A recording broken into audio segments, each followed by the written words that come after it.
I'm here with the fantastic panel. I have our special guest, Professor Robert Kerr. I have Odon LaFontaine, and of course, Paul Ellis. Paul is just completing his new book, which will be very interesting. We'd love to have him on to discuss that. Odon is completing his book as well, and we're going to be talking about that. Of course, Professor Kerr is a renowned international expert on, I believe it's ancient languages, and you have a fascination with the origins of Islam, as we do. But first, Paul, let's talk about your visit to the ICSA conference, I believe, before we get into the interpolations. Yeah, I thought I'd just report back to you guys what I was up to in Vienna a couple of weeks ago. So the ICSA is the International Quran Studies Association. It consists of I went through the directory, there's about 160 members, of whom it seems to me that the vast majority of them are professional academics, professors and so on. And but anyone can join, so I've joined, but I'm very much a minority as a lay person. And every year they have an annual conference. They tend to vary the conferences between being in Europe or being in America or the Americas. And so it was in London 2 years ago, and I went to that. And then it was in California last year. So I didn't go to that, but it was in Vienna this summer. So I was able to go to that, and I thought I'd just report back on what I found. So the conference lasted for about 4 days. 4 dates with 2 full days and 2 half days. And during the course of that, I attended approximately 50 talks, 20 minutes each. So they tend to come in panels. They'll have 4 or 5 people talking for about 1.5 hours. And then they'll have a break and people can mingle, and then they'll do some more. So about 50. So it's quite heavy going. I didn't go to all of them, but I went to most of them. I wonder, is it possible to share my screen here? I've never done this before. Yeah, on the bottom, click share, and then I recommend sharing your full screen. It tends to work better to do the entire screen than to just do a window. Okay, if I do this, will it? Yeah, select the window you want. Select the document. Okay, what do I do now? I've just selected. Share. I've done entire screen. I've pressed a little button to green. And then share. Have your document ready to show on the screen. Share that screen, and then click share. Is that share at the bottom?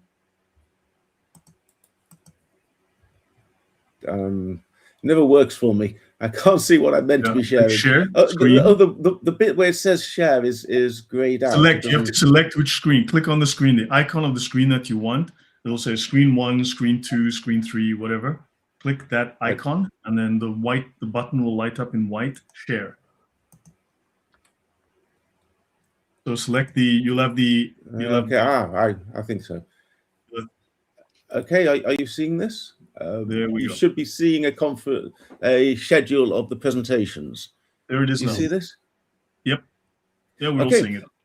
So, my observation compared with 2 years ago is that the talks were getting more and more specialist and straying further and further away from the thing that I would be interested in, which is the exegesis of the Quran.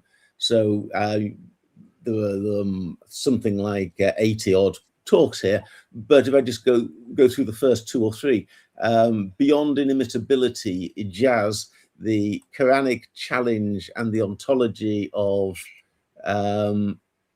texts, it would be one. The genealogy of Khalifa and its ethical horizons in Quranic exegesis, fertility rights between pre-Islamic South Arabia and the Quran, the Green Quran, deciphering the 7 Qur'at, color coding and letter symbols, and so on and so forth. I just wanted you to see just how precise, how specialist, but also how fairly unhelpful people's interests are. And so you can sit, as I did, for for 4 days listening to these talks and learn very little of any usefulness about the Quran. And I think it's more extreme this time than it was when the conference was probably in London deliberate 2 years ago. to make it so narrow and so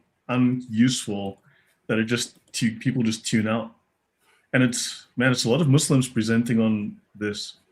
I was going to ask, how apologetic was it and how critical was it? There was only one. There were Muslim presenters, but there was only one who was going towards apologetics, and that was actually this gentleman. The status of the Quran in Taymiyan Usul revival, and Ahmed Keita, and he was very much an Ibn Taymiyyah fan, and the person who gave a presentation after him chose a very liberal ecumenical sort of approach to interpreting the Quran, and he was staring. He was absolutely giving her the evils. It was quite. I got a distinct impression he would have been perfectly happy to take her out and behead her if the circumstances had permitted. So anyway, I just thought we can do other pages, but it doesn't get any more general than that. Of course, what I'm interested in is Jerusalem. That's my big thing. So I would generally try and discreetly get Jerusalem into any conversations. Jerusalem was only mentioned, as far as I could tell, in one of these talks, and that was a fairly precise talk on whether or not Mary menstruated whilst she was living in the temple, according to Quranic exegesis, the sort of thing that they were worried about back in the day. But what we talk about just simply is not discussed. It's not on their radar whatsoever. That was quite a good one about King Solomon's magic. That was probably, to me, the best talk of the whole week. Yeah, but there you go. All of these topics have certain presuppositions embedded in them, that because you have to then assume the premises, whatever, that the Quran is historically accurate as the Sin presents it. So to argue their proposition, you need to assume that the premises are all solid. So basically, when you start to argue with them in circles on that little narrow point that they've made, you're assuming that everything is authentic on the source end, which and we're attacking the source end, because this is all just distraction when the substance doesn't exist. So one thing I was looking for is when I kind of mention the J word, is do I get any reaction from these people? Because I spoke to more than a dozen people, including some fairly well-known names within the area of Quranic exegesis. I don't want to get into naming them, but there are some quite big names there. And I would try and get in the reference to Jerusalem. I'm looking for any reaction. Are they shifty? Do they want to try and change the conversation? And they genuinely seem surprised. They never really thought about it much. They could be good liars, but I just get the impression that what we talk about isn't on their agenda at all. They're not thinking about it. They're not even thinking about the possibility of a grand narrative or an explanation. They are quite happy to burrow down within highly specialist areas that will never, you can do as many dots as you want, but you're never going to be able to link them all up. The other thing that I thought was a little bit interesting is that, with one exception, I don't think anybody there recognized me. One wonders if somebody, I'm not that I'm a celebrity of any sort, but I have been around for a little while, and it's not impossible that one of them might have picked up on, oh, you're that guy. Nobody, only one person did. There's one academic who I think, I'm pretty sure, recognizes who I am and always avoids me. Always, if I try and join a conversation, that person will move away and make any interaction as short and so as possible. Well, that's fine. That's their prerogative. But generally speaking, I don't think they watch these videos. I don't think there's any interest there in trying to understand the Quran at all. And I think it's just remarkable. Yeah. I mean, I I thought of this one time as you've got these arguments they present, which tend to go in circles, but that's like a third tier issue where you're arguing about details, but at a higher level, you've got, is the logic that they applied sound, right? So because if they can get you trapped here, going in circles around these theological issues or whatever minor points, then you ignore the fact that the logic that's been applied is twisted, incorrect, or somehow flawed. However, at an even higher level, you can go one level up to and to the first tier, and you can say, hold on, but your whole historical premise is completely false. So, Yes. and then that just negates everything below that level. And I think we're trying to go to that first level and go, hold on, but if this is a false history, this is myth, then the logic you're applying is by default false, and then every argument below it is just a useless point anyway. And they're trying to trap us here, and I'm trying to work up here. Lloyd, if I could step in, even if it's all about myths and false history, I think some of these scholars might be even beyond the top tier. You just have to picture them as sort of acknowledging that the fate of billions of people depends on their studies, but they don't believe in it. They don't believe that God gave the Quran. So, what is their stance on religion and on Islam? I think for them, they picture themselves as being above the Muslims, because they have a better understanding of the falseness of their religion. So there is something very they are hypocrites in a way. But also the scholars are considered have a very high level in Islam, and they are critical to guiding the ummah. So if you go into the Sharia, you find that the scholars are regarded with very high status. Yeah. So there's that. The same kind of logic can apply also to Islamic scholars. But I was talking about all these academics. Yeah, but they're serving Allah, right? Well, they're not lying. Remember, there's the whole story of I wasn't lying about Muhammad. I was lying for Muhammad. They're doing it for the good of Islam. How twisted it is to think that okay, Islam is good enough for you Muslims, and I acknowledge with my studies that it comes from Muhammad and so on, but there's nothing divine in it.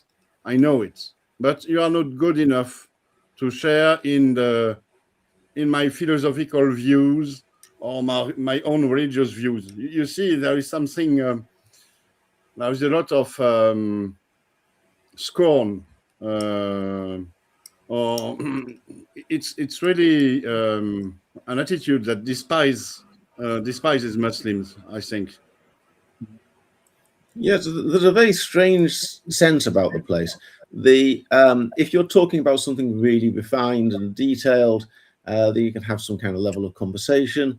But if the conversation becomes too broad, it's almost like it's being rude. It's like you're being unsubtle. You're breaking the unwritten rules that you shouldn't really talk about it.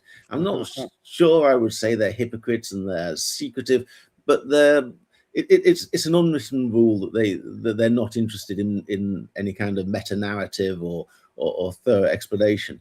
I mean, I think we all are fascinated by the Quran and what the truth of it is, and it's an intellectual puzzle, but there is also real world consequences. Something like a quarter of the world's population, in one sense or another, live by the Quran. What it means is hugely important, and this lack of curiosity, lack of interest in the consequences or the potential consequences if anyone was to make any real progress. But it's what keeps it alive. History will destroy it. I find puzzling. I don't think it portrays the human race terribly well. That you got such a big issue, and you've only got 160 people around the world involved in Quran studies, of whom only about 20, 25 are actually active in terms of writing books and stuff. And yeah, and it just doesn't, it doesn't, and no one's interested in finding the answer. I don't think it's the human race at its finest, to be honest. It'll harm them to find the answer. The historical method will destroy them, so they have a vested interest in that. This is there's a excellent book. It's only in German though, but by Tilman Nagel, who was formerly professor in Göttingen. He's one of the interesting character, and but was ist der Islam Grundzüge einer Weltreligion? It was published about 10 years ago or more, maybe. But what is Islam? The basics of a world religion. And towards the end, he has a chapter where he is quite critical of the development that you're portraying about Islamic studies. And the argument he basically makes is that, in the 19th century, until World War I at least, the Islamic studies was part of Oriental philology, Oriental and Arabic philology. And that's when the critical studies were done, where we're just starting to pick up again over 100 years later. And one of his points is that especially so now with Islamic studies, you basically work with the premise there is no Islam, but everybody has their own Islam, and as you say in French, you shouldn't essentialize Islam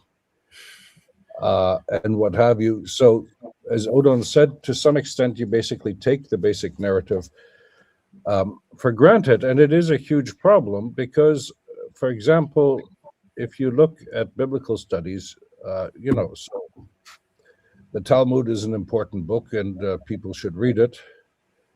And St. Jerome's commentaries are important, but if anybody was going to write a critical study on,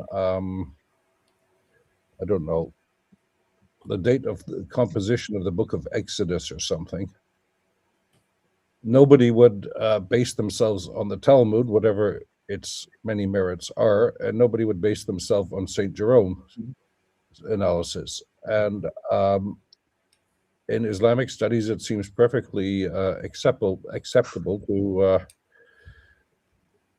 refer to the Asbab an-Nuzul and assume the Meccan and Medinan surahs, which have no historical basis. And your point is valid, so I'm not going to doubt the sincerity or the intentions a priori of anybody who's speaking. I will say that it is a bit of a cul-de-sac, though, to, whatever interesting stuff you may find, it will not help us to understand the essential issues. So if the essential issue in, philosophy is what are humans, where do we come from, where are we going?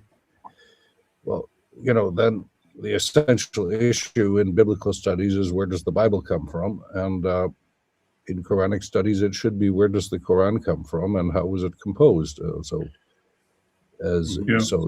Source critical analysis and what do you call that in English? Redactionskritik, redactional analysis, editing, history editing, or redaction, or what have you. Yeah, but if they can trap you in the weeds, they can keep you arguing there in the weeds, but also then it keeps you from looking at the fact that there's an issue with their premises, their logic, but then they can trap you there as well if you do go up to that level. But this all keeps you from noticing that the whole forest is made of plastic.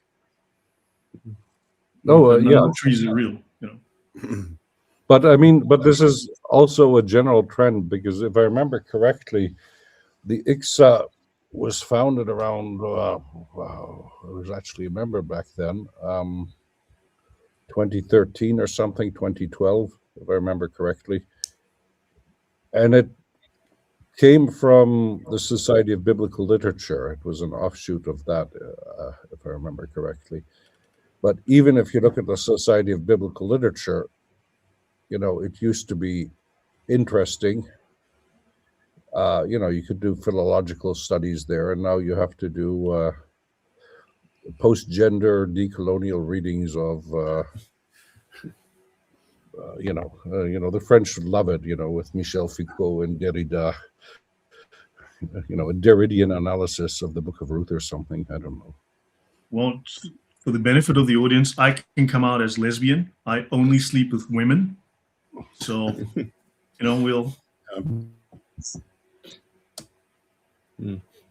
Anyway, I just thought I'd report back on that. Just have a brief discussion. Very interesting. Well, Paul, have you been following ICSA for a long time? Did you find it?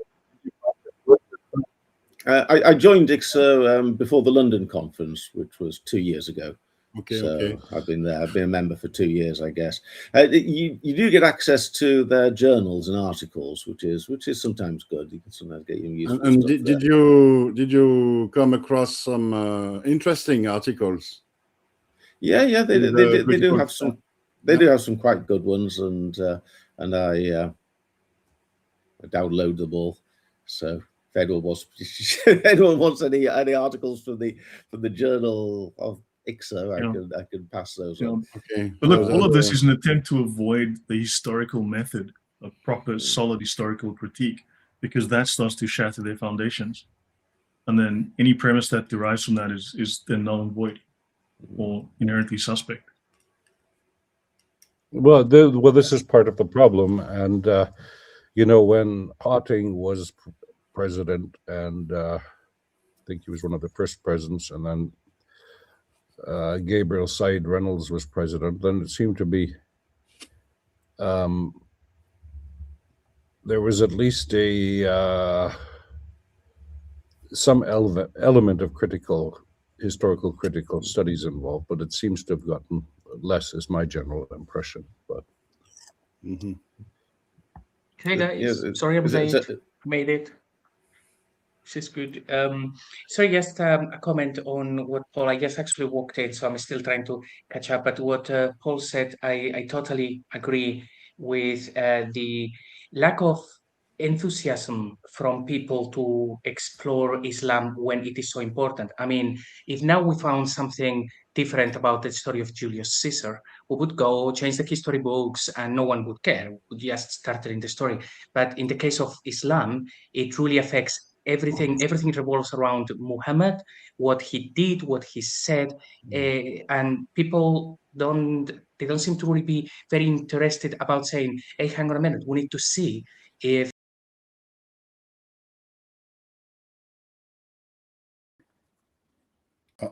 Do we have a glitch? Okay. Okay. Lloyd, Lloyd's fallen into the void and not come back. Yes, Lloyd in name, only the name stands. So Paul, that's the thing. That people are they just seem to take the narrative completely as it's being told, and it's like, well, Muhammad said these things. It's like, no, hang on a minute, but there is an overwhelming amount of evidence that actually proves that all of those rulings, all of these things that every Muslim go and consult on a daily basis, it comes from caliphs. It doesn't come from one guy that had all of this information, but they seem to be quite unwilling to upset the status quo for some reason, when I think it's a lot of fun. Well, JC, what you say is interesting by mentioning Julius Caesar, because you could make the comparison with Roman historians, Livius ab urbe condita, and Livius is good for things he's got sources on, let's say up until from the Third Punic War on, he's pretty well informed generally, but he of course you have to start at the beginning, so he starts with the tale of Romulus and Remus and the she-wolf, which is probably not so historically well sourced, let's say, as Julius Caesar. But the point you make is rather good, because in the 19th century, there was a German scholar, Theodor Mommsen. He later wrote a history of Rome, but as a young scholar, he started out wanting to write a history of Rome, and he realized there was a huge problem with the sources.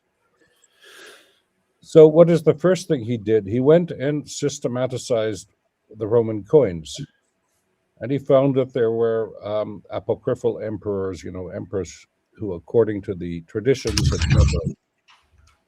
had reigned, but there was no evidence for them. And then he went and he started this mammoth work, the Corpus Inscriptionum Latinarum, the corpus of Latin inscriptions, which is, it fills half a library, the thing. And he weeded out all of the forged inscriptions. It was in the Middle Ages and the early Renaissance. It was a favorite hobby to, for a certain amount of money, you could get an inscription showing that your family dated back to Romulus and Remus or something. Mm-hmm. And so he weeded all of those out using the philological method. So, for example, the Donum Constantini,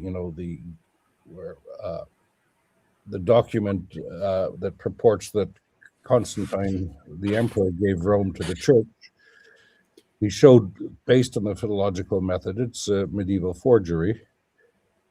And another thing, so first of all, before writing his history, he got his sources together. So he spent a lot of time, many decades. Then he eventually wrote his Römische Geschichte in 8 volumes, but only after, first of all, publishing and looking at the coins and the inscriptions to have sources. And this is part of the problem that we have in Islamic studies is, when I came to Islamic studies, coming from classics and biblical studies, nobody seems to have critical editions of anything. Nobody believes in critical editions of, even the Sirat or with Tabari's Tafsir. We only have one manuscript, but a historical comparative lexicon like what you have for Latin or Greek or Hebrew, nobody sees the need for it, and nobody's willing to, if you try to propose a research project to get funded by the CNRS or Deutsche Forschungsgemeinschaft or something, saying I want to do a critical edition of the Sirah or something, well, no, there's no need. So, so we still use Wustenfeld's Arabic edition, even though there's other texts, and you see where this is going. Mm-hmm. So the big problem is that, the Germans started this in the 19th century. They were rather good, but then it came to a screeching halt with World War I, and there were also political developments. The Germans didn't want to upset the Ottomans too much because they needed them as an ally, and the whole affair of trying to get the Ottomans and the Sharif of the holy cities to declare a holy war against the French and the British soldiers who from the colonies and what have you. Mm-hmm. And it never really took off afterwards again until, let's say, until Wansbrough at least. Mm-hmm. But still, we need the critical editions of the text because, it's... well, we don't even have translations into English of some pretty crucial texts. Well, I don't see translations as important. I think as an Islamologist, one should know Arabic. But, yeah, easier said than done. But there's an assumption that nobody would be interested, or maybe they don't think anyone should see them. So things like the Tafsir of Muqatil, which is the earliest Tafsir, mm-hmm. You could go online and you can find a dozen or more different editions of Ibn Kathir's tafsir, which is obviously centuries and centuries later. But the first one, which would be interesting to read, it's not there. It's never been translated into English. There's an assumption. I wouldn't say to keep it secret, because you could buy an Arabic thing and you could learn to speak Arabic, but it's not exactly being publicized. If I can jump in, just had a sort of a comment. Robert, you spoke about geopolitical constraints, starting with the maybe before the First World War, but there were other influences to prevent scholars from really actually studying Islam, and I'm referring to the case of Henri Lamasse that you know of, Robert. He was. He's my hero. In 1910, I think, he published an article. He was a Jesuit priest. He published an article which is named Coran et Tradition, the Quran and tradition, in the within the Jesuit paper, magazine, journal, exactly, journal. And he almost had it all. He proved that the whole of the narrative was a sort of a forgery. It was not an historical narrative, but it had been designed in order to give an Islamic explanation to the Quran. So the Islamic narrative is not historical, it's an exegesis, actually, and a fake one. And thereafter, his superiors asked him to stop all of his critical studies on Islam. So he kept on with historical studies or studies on contemporary Islam, but it shows that there are ideological and maybe religious or philosophical influences that exert on Islamic studies. And some people don't want Islam to be dismantled or to be unveiled. Islam might be useful for some great interests, but for a Muslim to question Islam is, of course, blasphemy. I just want to mention one thing, talking about fraud. This is the Ashifa, supposed to be the best biography of the Prophet Muhammad for over 800 years, right? And I mentioned this yesterday. I mean, these are issues that I would raise with Muslims. Like it says here, Muhammad asked Imam Ali to ensure that no one other than him should wash his covered body after his death. He told him, "No one has ever seen me naked. And if it were to happen, he would become blind." Now, size does matter. Well, so one has to wonder about his wives, right? I mean, just as a basic question. You can read the above. Lady Aisha said, "I never saw the private parts of the Messenger of Allah." Well, yeah, you can find this. I mean, this is one version of the other versions of this particular Ashifa. You'll find the same. Yeah, it is insane. So if we were to then press Muslim scholars on this, and they would end up having to admit they have no proof for this, and you'd say, so hold on, are you saying the entire narrative has been built fraudulently on tales like this? Then that would also destroy the credibility of how many hundreds or thousands of scholars over the years.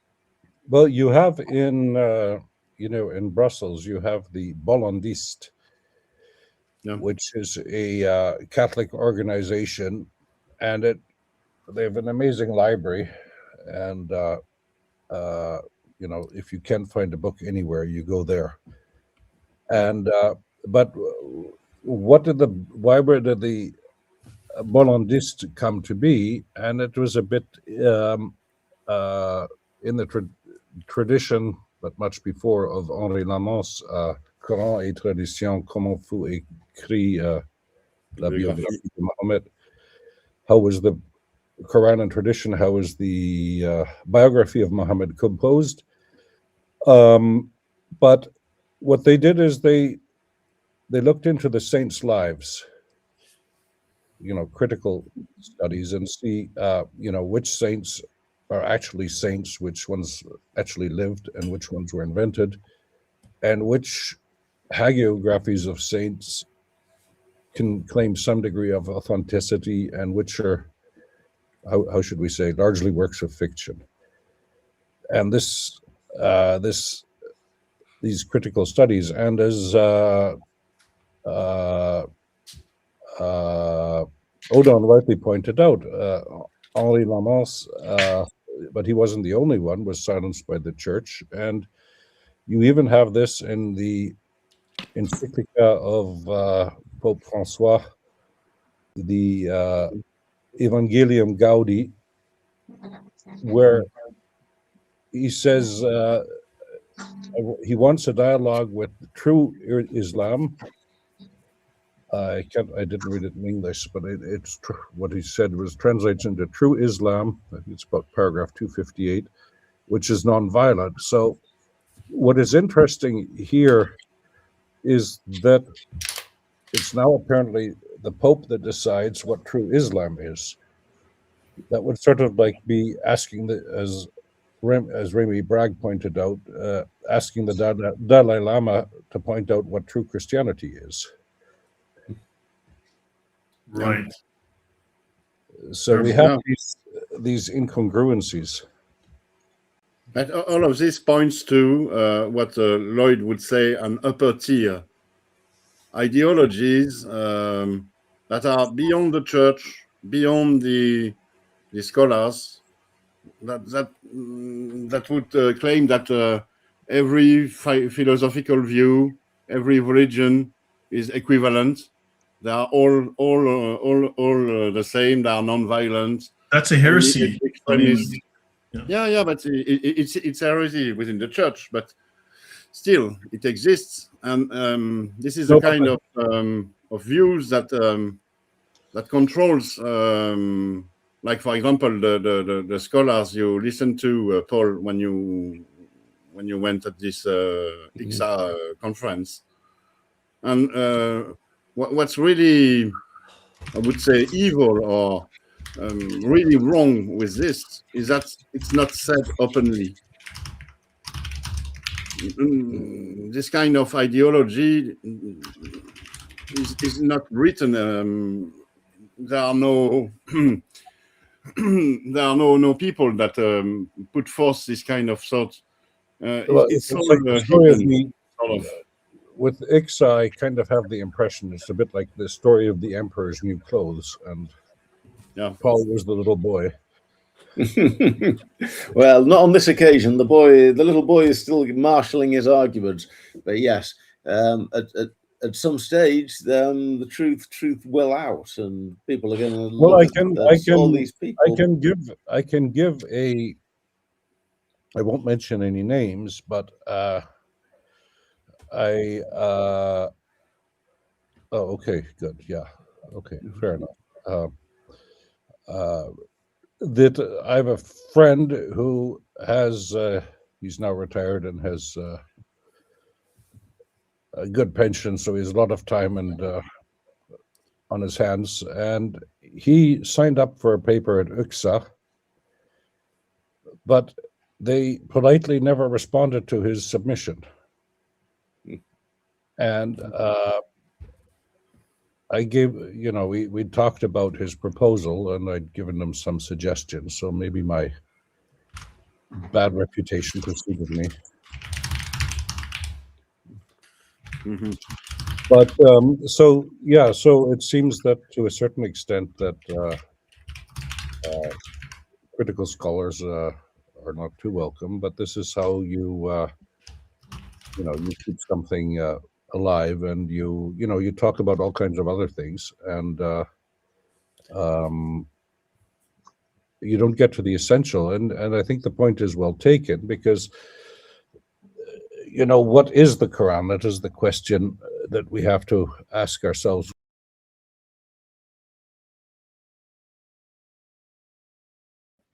Hello? Wow, another technical issue. Okay. This happened again. It looks like Jibril doesn't like this conversation. Yes, before we move on, We've On had the no actual- problems for weeks, and then suddenly it's back. Yeah, on the technical or critical studies of the Quran, the thing is, we're doing these shows now with Lloyd. We'll probably do another one tomorrow about the sources of the Quran. It was written over 100 years ago, and people are rediscovering that now, like where they copied all of these things, and he got a lot right. So with Islam, there is this weird effect where something is established, everyone knows, but we continue as though we didn't know. I don't think there is a single person in the scholarly circles, unless they're Muslim, who will say the Quran has been preserved. But they don't really just get it like very clear to the public. Stop saying it's preserved, it's not preserved, and move on. It's almost like we all know it's not preserved, but let's let them believe whatever they want to believe. It's like they don't want to just set the record straight, and Islam just continues. The same thing happens with absolutely everything. When we had what is Yasir Qadi saying that the isnad, the chain of transmission in Islam, that is not taken seriously in scholarly circles, that just made Muslims say, nobody listen to Yasir Qadi because he's saying something we don't like. But it's like, but the scholars know that those things didn't happen. Scholars know that Moses never went to Mecca because it couldn't have happened. They know that Mecca wasn't there at the time of Abraham, but it's almost like everyone knows, but let's not talk about it because people will get upset. It's very, very odd when we're talking about history. Well, but the point is that one has to understand that. So, for example, with as Nagel points out in the book that I just was Islam, he points out that there's different people have or different cultures have different takes on things. So this whole our notion of history, developed. So, everybody says Herodot is the first historian, but if you read the introduction to Herodot, he's a storyteller. He does, in French you can say it, histoire et histoire. He tells histoire, which is different from, he tells stories, you'd have to say in English, and erzählt Geschichten und keine Geschichte, you would say in German. But the point being that this developed, and it was largely not to support anything, just from a historical point of view, that history is a chronological study. Well, you have a certain amount of it with the Greeks and the Romans, especially, but it's especially Christianity that was interested in this, with the Old and the New Testaments. But if you look at the Hadith, they first of all had to be have an oral tradition. They couldn't originally have been written. And the whole point of them is not to, it's like listening to a recitation of the Quran. It's to transport yourself metaphysically to the period of Muhammad. So it's not, they have a different take of what texts are used for. So the idea, whether the isnads are historical or not, and that's not the point for them. They're not interested in history as we see it, and that's the part of the problem. So they take it as a given, and okay, exactly how it came to us, that's not the issue. Because you see this when hadiths are used, so if you look at the hadiths, generally speaking, all of these peaceful hadiths that usually get cited when it's relevant, they're usually not the healthy ones, but some of the other ones that might be a bit more embarrassing have a better have a better isnad.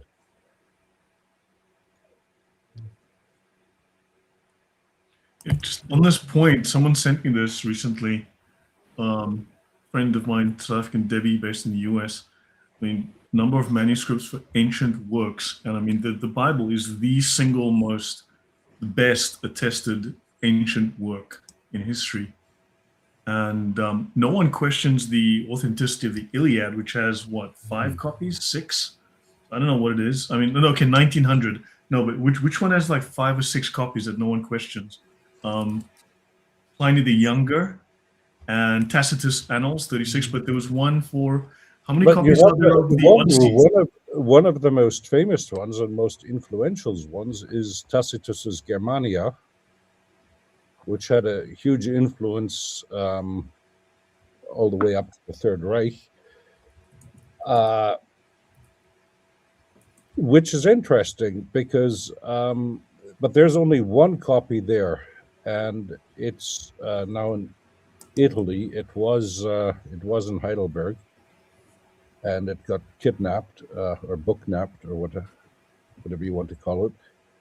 It was an amazing story in the Middle Ages, but the point being, but this is where critical philology is important, because when you read, text of the, if the Iliad, well, if you know Homeric Greek, then you see, because we have an overview of the history of Greek, we can tell approximately when a Greek text was written and by whom.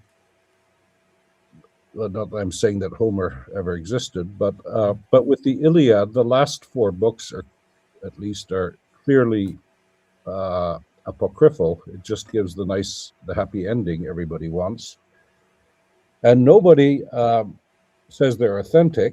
And this is where the thing is, where codicology becomes very important, because that now that you mentioned Homer, we've got the popular recensions of Homer, and we've got the academic recensions of Homer, from the Alexandrine Library. So we can tell that, and so with philology, you can do a lot to posit, spurious texts and what have you. Well, but this is the problem. This still needs to develop for Quranic studies. Well, my thought was that I think it was Alexander the Great I was thinking of. The writings on him amount to maybe 5, 6 documents. No one questions his existence, but we've only got a handful, literally a tiny handful of documents attesting him. The Bible is questioned ad nauseum, and we've got like 30,000 plus documents on it, right? Going back 2,000 plus years. And the Quran doesn't even feature here. There's basically 0 ancient Qurans that we can really talk about. And yet the Quran must not be questioned. It is not questioned. I mean, that's a double standard. That's a serious double standard. Glaring. Yes, and with Islam, there is this thing that they have done, which I think it filters through the whole ideology, which is they cannot question anything, because the moment they do that, they realize the whole thing is incredibly false. So Muslims are really forced to say things that are contradictory. For example, that the Quran is the word of God and it has only one meaning. It is very clear.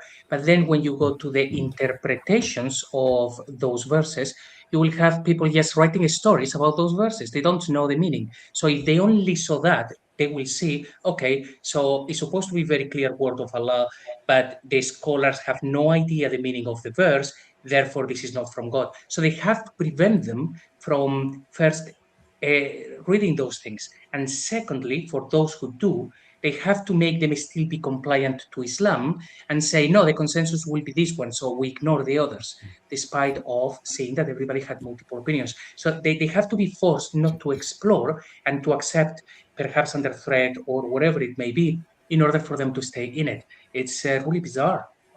Well, if you can just pull up the table again, Lloyd, that you just showed. Give me one moment. There you go. So the interesting thing about these, that those, all of these texts have basically critical editions, even the ones that have a few manuscripts and what have you. Because can you define what a critical edition is, please, just so that we're all clear on that? Okay, a critical edition. Well, there are 2 types of a critical edition. There's one where you present a text and you give in the apparatus the variant readings, which is, for example, what you have for the Old Testament and for Homer and things like that.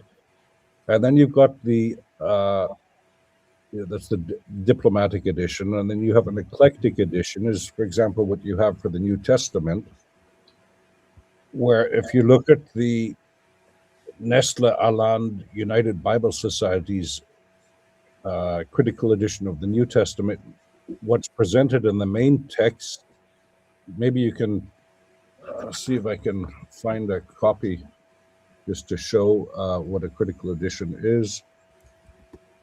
I meant just a brief explanation for the audience, just like a summary. So where you try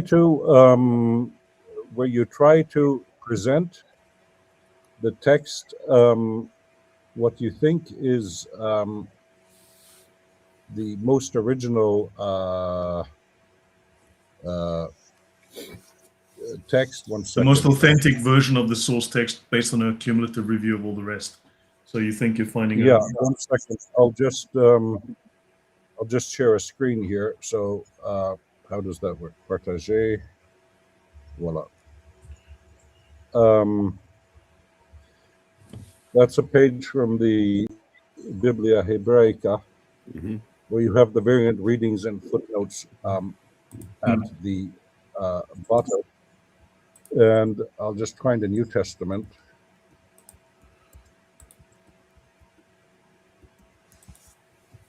So the difference is with the New Testament,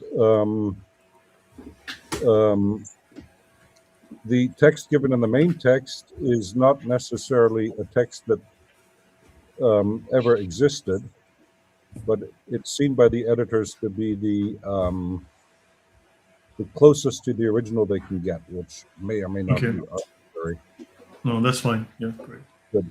So this is the New Testament, and there you have the variant readings at the bottom of the pages and from all the different manuscripts. So you try to, the idea is to, with a critical edition, try to establish the oldest, most reliable version of the text. And you do, as I said, there's two main ways, the diplomatic and the eclectic editions, but in both you give the variant readings, which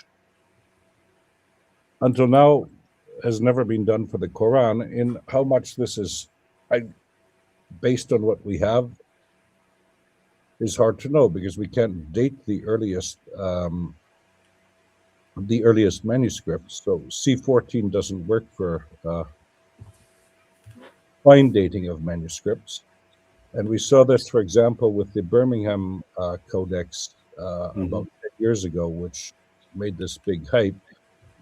And the dating of it was from 550 to 650, but people don't realize that carbon-14 datings give a statistical probability. So, i.e. 600 is the most probable date, and then it diminishes on both sides to 550 and 650, and anything earlier or later becomes a statistical improbability. Can't be entirely excluded, but the point is that we then have a Quran Codex which dates to 600, which would be before Muhammad became a prophet according to the traditional account. But what you saw with Muslims, what they all did, is they said, oh, this is interesting. See, we like science. It shows that the Quran was written earlier than we thought. Because if the prophet died in 632, so everybody said, so we combine science with Islamic traditions. So this text probably dates from 640 and 650. And you're going, but this is not how you cannot abuse carbon-14 dating in such a fashion. It's so the chances of it being 640 are much less than it being 600 by an exponential amount, because it doubles in each. Yeah. I just did a presentation in the last NAPC conference in London Well, I mentioned this carbon dating method as being not very precise because there are too many parameters at play. Well, what is interesting there? No, there are too many parameters in play with this, and what you see is that. So, if you look at archaeology, for example, if you want to see, if something old dates from the Paleolithic or the Neolithic, then carbon-14 is good. Yeah. But one of the first things that was dated with carbon-14 were actually the Qumran manuscripts, because they were just discovered shortly after the C14 dating. But there the debate was, are the Qumran texts from the Middle Ages or from antiquity? Mm-hmm. So there you can use carbon-14 dating. Yeah, it's relevant. But even nowadays, for example, we know the community that was behind the Qumran text, and we know a bit about it, and it was founded in the 2nd century BC and lasted until 70 when the Romans destroyed it on their way to take Jerusalem. But the carbon-14 dates make the text 100 years older than the community. And you see this, for example, with Old Norse text from Iceland, the Viking sagas and what have you in Old Norse. And the carbon-14 dating, so they're about 100 years older, which makes the text older than the discovery of Iceland by the Vikings. Yeah, but it all depends on parameters. You know the method, Robert. It works with comparison. You compare the amount of C14 in the text you want to date. You compare it with a standard manuscript that you know exactly the datation. Yeah. And if you want to date for example, the Birmingham Quran or the Birmingham Folios, you need to have a standard, another text, another manuscript, a standard manuscript from around the same time that has been made with the skin of the same animal that would have been bred in the same conditions, in the same territories, with the same climate, with the same food, and all these parameters are impossible to match. And so you cannot get a precise carbon dating of a manuscript. It's not a tool by which you can date manuscript. But of course, I read after Birmingham, where that some smart Alec then proposed the most interesting theory I've heard. It's totally ludicrous. He says, well, maybe they slaughtered a lot of sheep to make parchment, and they kept it stored, and the Arabs conquered this stockpile. And you're going, well, it's like leather today. It's usually a byproduct of slaughtering animals for food, and you use the skin. And it's not that you slaughter herds of sheep just to have parchment for manuscripts. And the idea that you kept them stored, maybe. Well, prove it, first of all. You have to prove it happened. It's a rather humorous proposal. Well, if there is one thing that we learned from the last presentation from Odon is that in Mecca they have lots and lots of sheep, so they could afford it. Oh yeah, of course, yes, and and they knew the prophet was going to come, so they stockpiled. Yes. Yeah, but the thing is, we are talking about ancient Quranic manuscripts or fragments, and we have some of them where I would refer to yesterday's presentation. We have some of them where the Muhammad mention is absent. In the Sana manuscript, for example, the famous palimpsest, there is one mention to Muhammad that is absent. In another manuscript that was in the famous UNESCO CD-ROM from 1995, There is also, I think it's verse 29 from Surah 48 that is missing. So you see, some Muslims brag about ancient manuscripts, but they don't even read them. No, well, it's part of the problem, because I saw recently a Persian edition of an old manuscript. I think it's from the 10th century or 9th century in Persia. And what the bloke did was he gave a facsimile photographs on the left-hand page. On the right-hand page, he gave the Cairo Quran and said, see, they're both the same. Well, you just have to look at the manuscript and you see the orthography is quite different. But of course, the idea is that nobody can read the old orthography or the old Arabic handwriting. It's a bit different. Is this the Mashhad Codex? Yeah, I think it's that one, yes. And, you know, Dan Brubaker, I met him in London, and he's about to publish a book on the corrections within this codex. So even this codex is not, it has been tampered with. Corrected, which is of course not tampered with. Well, I mean, we see this with ancient texts. I mean, also biblical manuscripts, they're corrected. You know, you have this famous case of one of the New Testament manuscripts. I can't remember the passage, but it's a hapax in the New Testament, and various copies have, you know, deleted it, and then somebody wrote in Latin, just copy what's there. Yeah. Okay. So Please. what I mean is corrections to manuscripts. We have this all the time, and we can see this, for example, with the Hebrew Bible quite clearly, that sometimes commentaries have entered the text of the Hebrew Bible. You know what?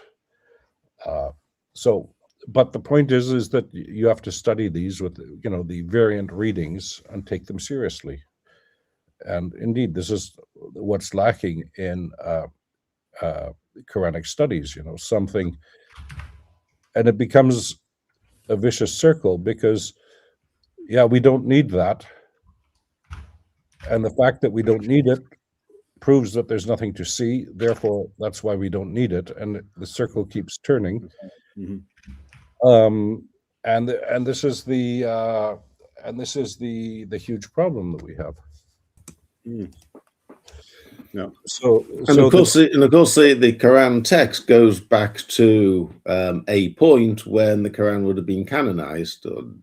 But we know from reading it, it's obvious that some bits have been added, some bits have been moved around, some bits were originally 2 surahs and they're now 1 surah, or there used to be 1 surah, they're now 2 surahs. And we know that it came about as a process of editing. So what we really want to know is what it looked like before it was canonized. Yeah, there's still the excellent book by Pohlmann, Die Entstehung des Korans, in German, but so he was a Old Testament scholar who in his retirement started to work on the Quran, and he applied the historical critical tools of the biblical studies of the text of the Old Testament, the Hebrew Bible, the Jewish Bible, to the Quran, and he's shown, as you were saying, Paul, how the compositional history of the Quran and how it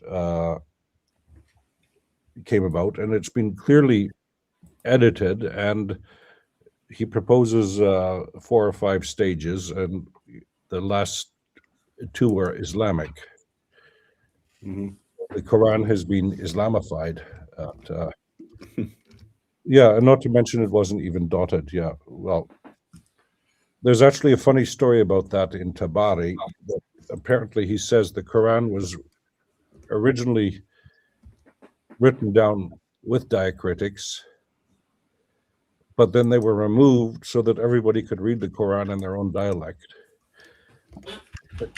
which is a rather unique take on the matter. and then they were later added again. But, have you gentlemen considered the actual name of the book being Quran? Yes, because the earliest sources that we have outside of the narrative, one being John of Damascus, whether the date is right or wrong, he doesn't call it Quran, he says a book. And then we have Leo Leo III calling it Furqan as opposed to Quran, and it's only probably in the 9th century that we have sources that calls it the Quran. Do you think that it was called Quran from day one, or it was something that happened as they invented the Islam?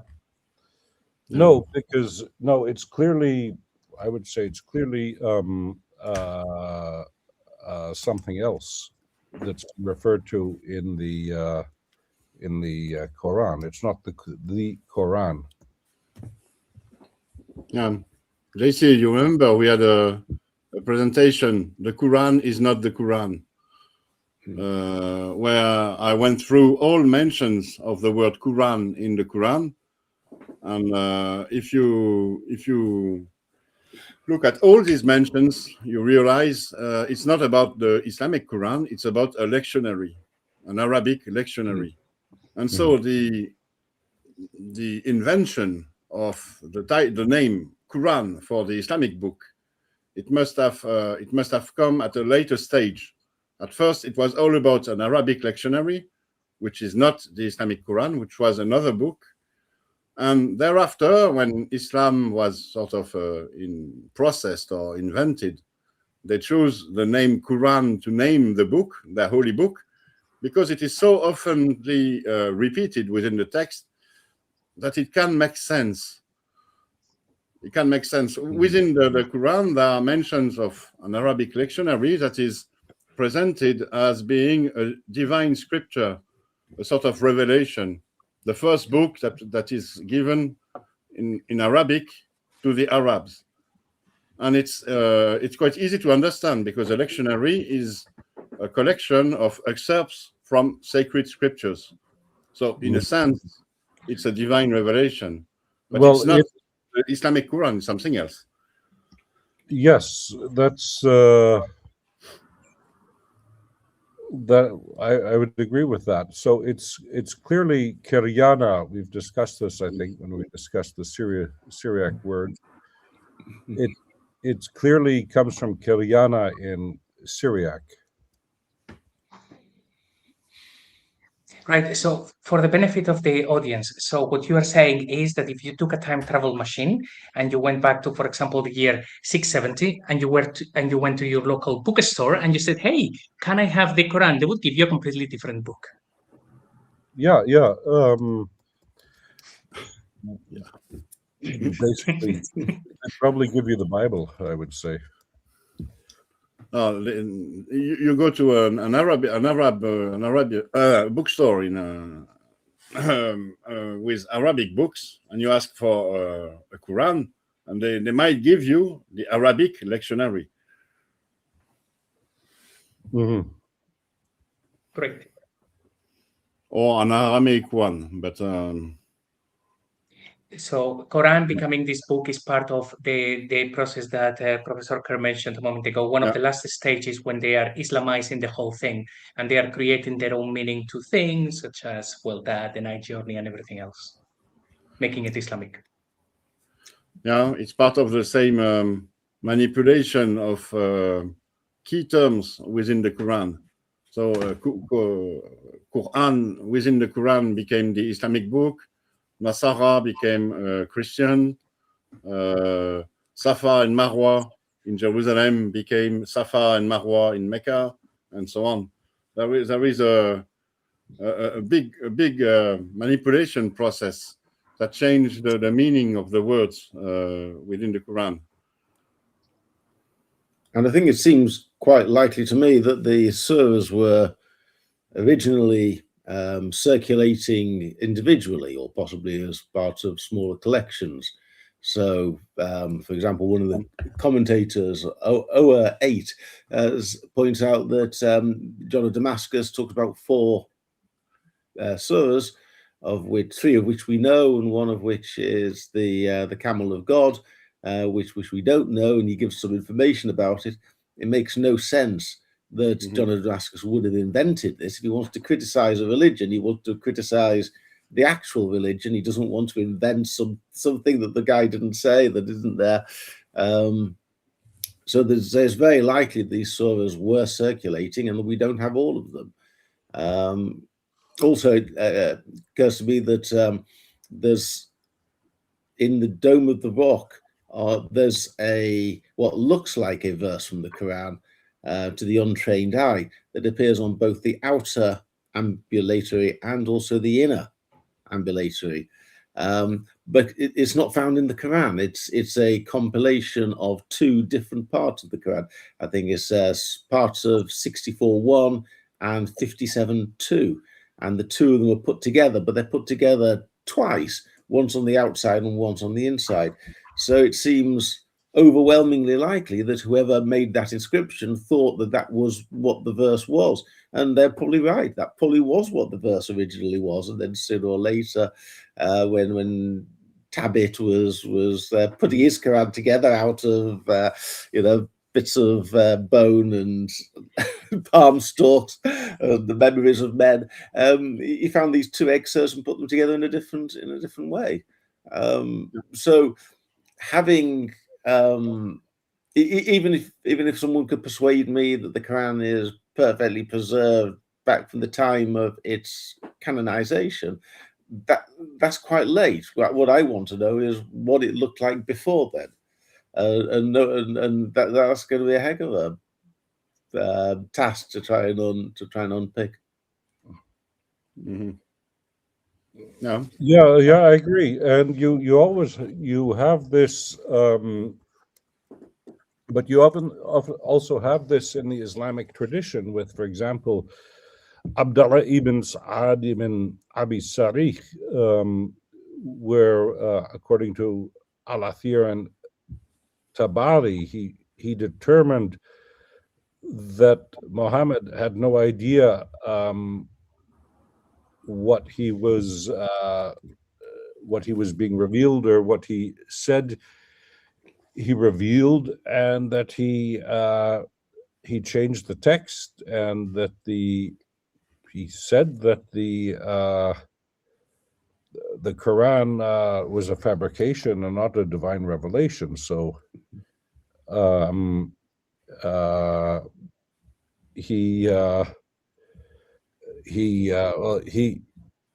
had the same nursemaid as Uthman ibn Affan. So Uthman asked, according to the Islamic tradition, Muhammad to spare him, which he did, and he later became the governor of Egypt, according to the Islamic tradition. But so you even have this in the Islamic tradition, that there are people that claim Muhammad was making it up as he went along. So what you do point out is rather good, is good with the what do you call that in English? In the inner and the outer rotunda of the Dome of the Rock. The walkways, ambulatory is too difficult for me. So the inner and the outer walkways, the clockwise and the anti-clockwise. Voila. The point being that there are three things you can do with those texts. So some of the texts are found in the Quran, but they're not found together. So my predecessor Oleg pointed out that they probably make more sense the way they are rendered in the Dome of the Rock than how they are scattered throughout the Quran. But the point is, there are three possibilities if you look at this text critically. So one of them is that they are indeed quotes from the Quran, but you then first of all have to prove that when these texts were composed, the Quran was already in circulation, written. Or B, you could make the argument that the Quran borrowed these texts from the Dome of the Rock, and somebody got the filing cards mixed up. Or you could say they both drew on a common source. So based on the evidence we have, I'm not sure we could, I would want to bet too much money on the first option. And it's not just those. There's also you also got the brass plaques, which again, it's the Quran, but it's not as we know it. It's about 1/4 of it appears in the Quran, but interspersed with plenty of things that look Quranish but aren't actually in the Quran. So it's very.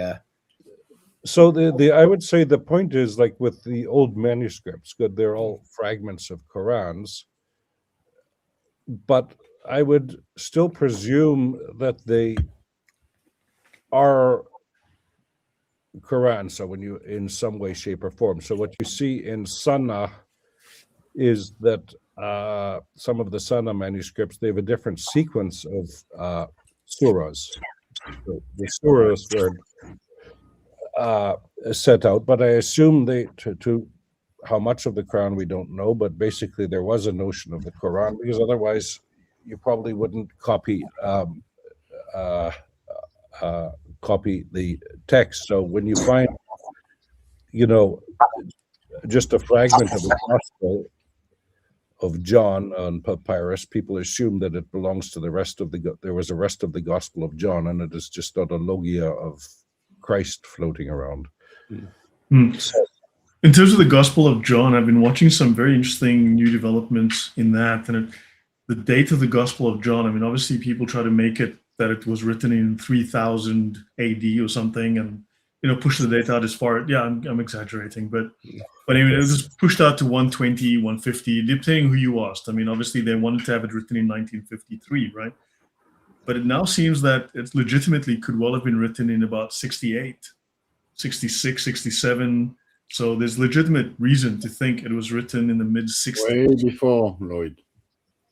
Yeah, I mean, I did an extensive analysis based on the decay, which shows that I think it's the Gospel of Mark could well have been written. I mean, you're looking at as the 50s, 51, 52. So the age of the Gospels is becoming earlier and earlier and earlier. I mean, look, we could say it was written 3 weeks after Jesus ascended, right? But I mean, based on what is reasonable assumption, at least that people are willing to accept. I'd go early in the second half of the second century. That would be my.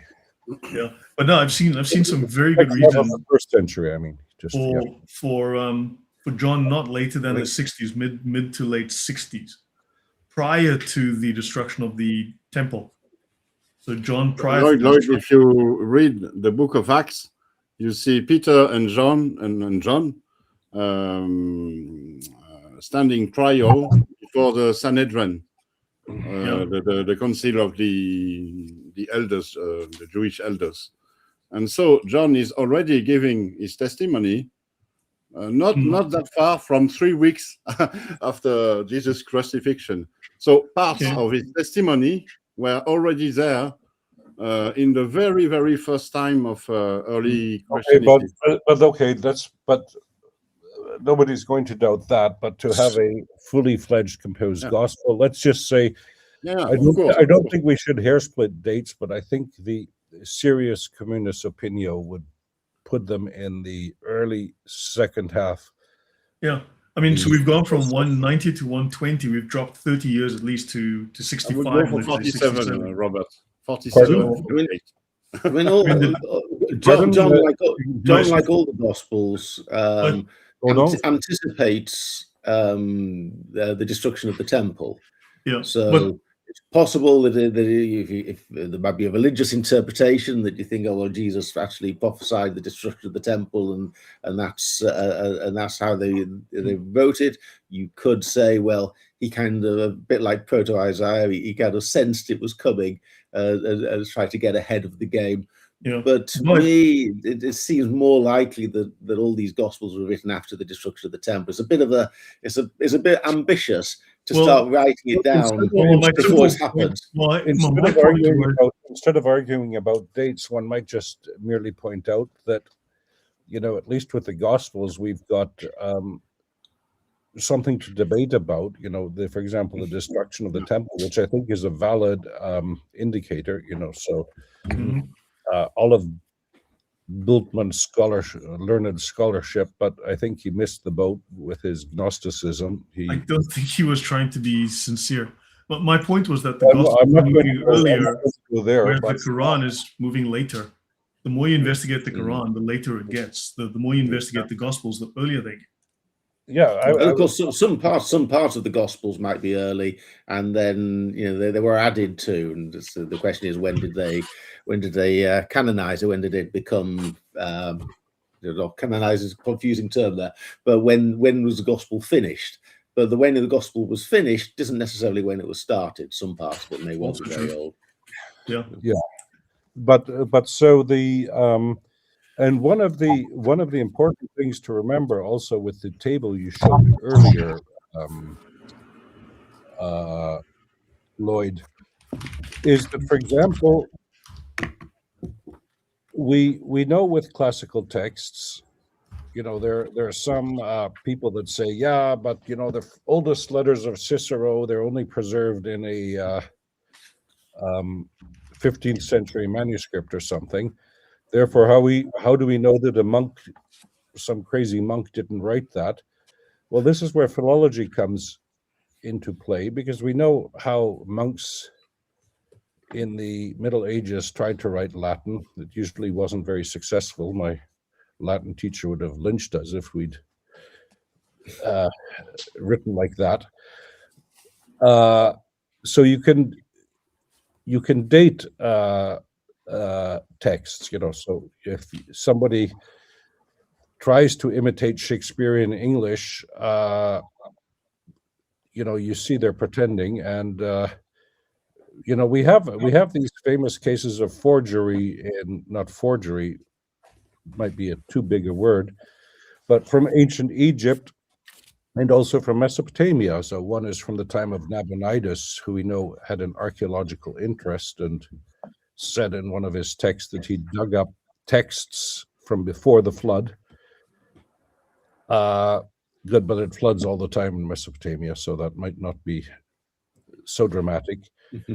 But the point was, you have a text there from the temple, the Kubabar at Sippar, where they, of course, saying, okay, we've got this King Nabonidus, and so he's the successor of Nebuchadnezzar, known from the Daniel book. But so he's got an interest in the guy that went to Arabia, to Taima, for 13 years. But he's got an interest in archaeology. So they came up with a text that they'd tried to write in Old Babylonian, archaicized, saying that their temple should be tax-free for all of eternity. So, people were trying to get away from paying taxes in those days too. And the interesting thing is, you see, when you read the text, they made some mistakes. They did a very good job. They got, 95% of it right, but there's a few neologisms that slip in, and because it's Mesopotamia, and they wrote on clay, and clay gets preserved, we actually found the original text that was written in the contemporary language, which they gave to a scribe to archaicize. So, but the point being that with the Quran, we have nothing to go on, because it's, by all accounts, the first Arabic book. It's not the oldest Arabic, but and the other thing I was going to say is that we have quotations. So, for example, for Cicero's letters and many classical texts, we have quotations from other texts. Cicero quotes Greek plays, and also for the New Testament, for example, one of the important sources are the letters of the Church Fathers and the liturgies, the old liturgical books. But we have none of that for the Quran. No. And the question remains, are the inscriptions of the Dome of the Rock quotations from the Quran, or do they come from a common source? Yeah. Yes. Somebody, Hobby 317 was asking. By the way, I noticed we've been joined by somebody called Hussein. Hussein, hey, hi there. How are you doing? Hello, how are you? Yeah, just I was in. I used to do a program with a priest named Father Zechariah Boutros. He's a famous Coptic priest who does programs about Islam.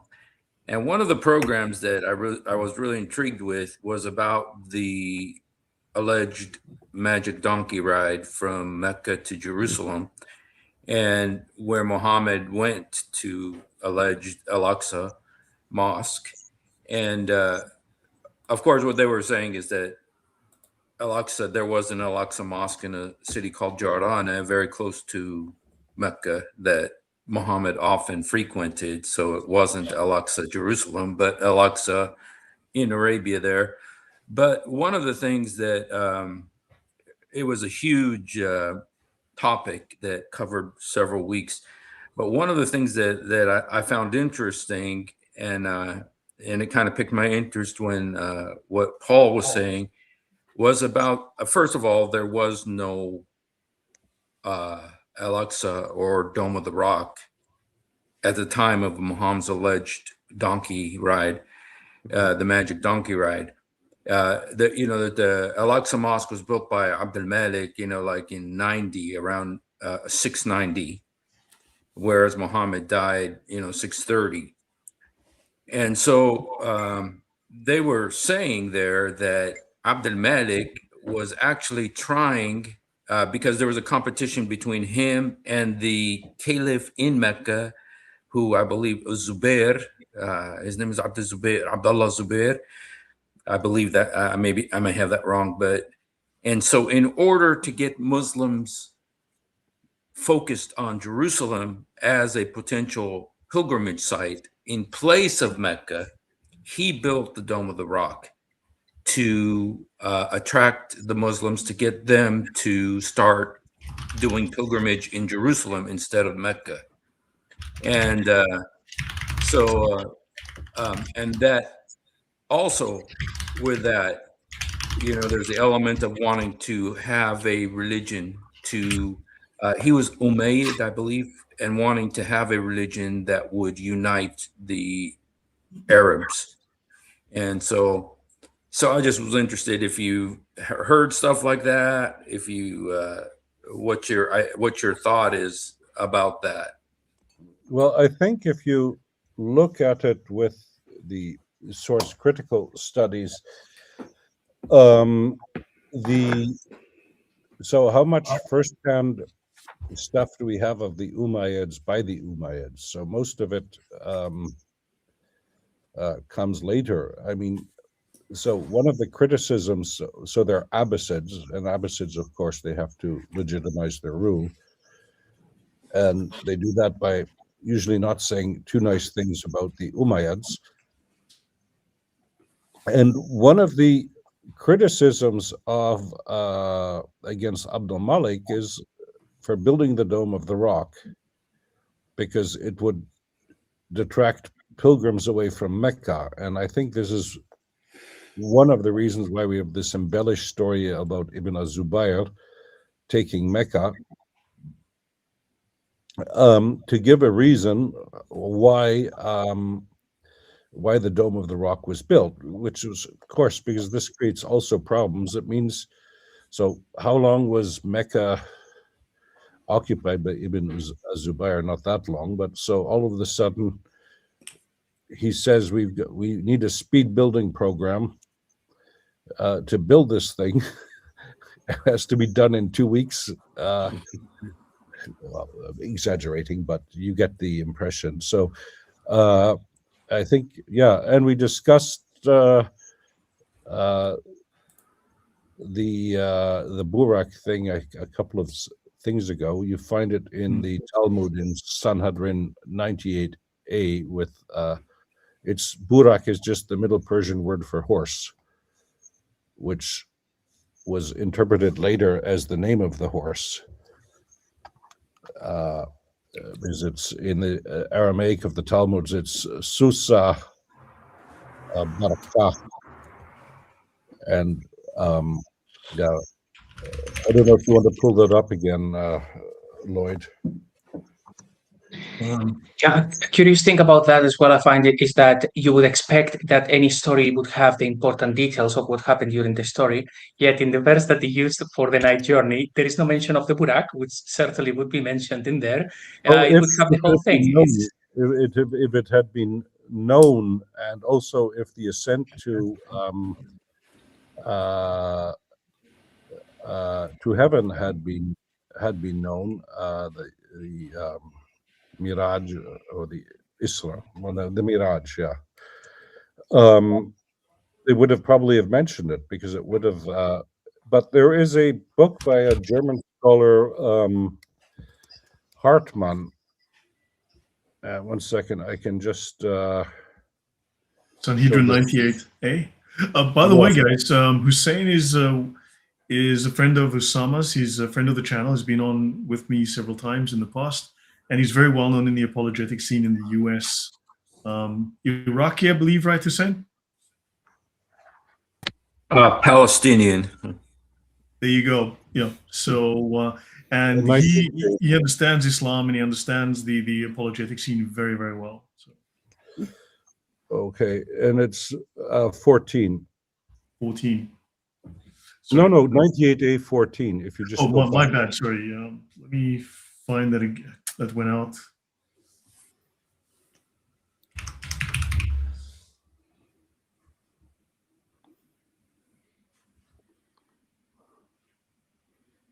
Where is 14? There we go. Oh, yeah. So they're discussing when the Messiah comes, and there we have Amar Le Shabur Malka Shmuel. Okay, so all Persian kings are called Shapur in the Talmud. It's a bit like Pharaoh in the Old Testament, or Negus for the king of Ethiopia in the Islamic tradition. Amritu Mashiach al Chamra Athi Ishdar le Susya Barka de Ithri. So the king Shabur said to Samuel mockingly, "You see, the Messiah will come on a donkey." So of course, what he's saying is, if he's your king, he should come on a horse, because that's royalty. And so he says, "Yeah, here's my portable number. You can call me 24/7.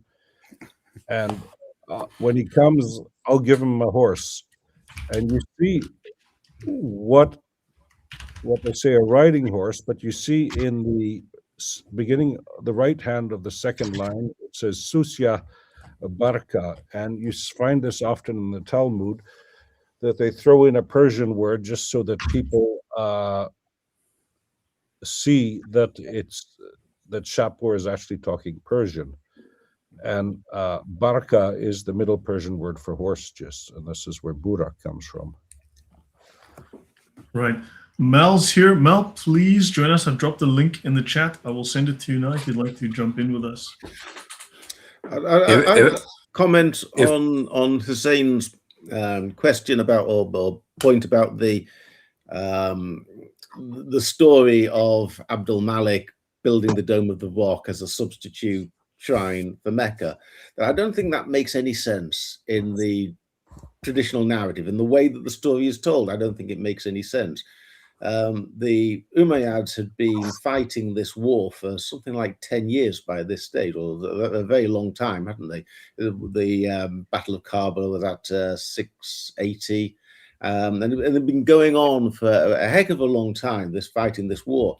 And by all accounts, Abdul Malik was successful, and he won the war round about 692, give or take.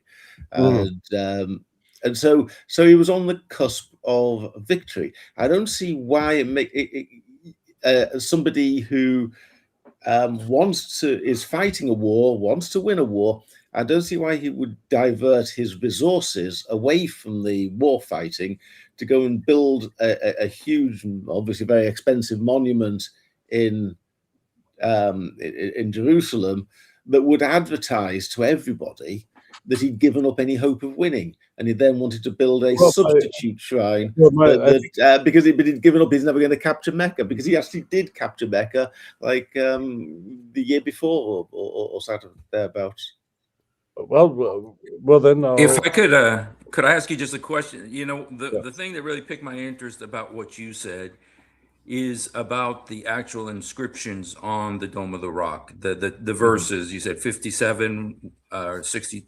I have it written down here, but are you saying that those verses existed before the Quran? I think. Well, to the question of what do you mean by the Quran, I see at least two things, two strands, the way I would say.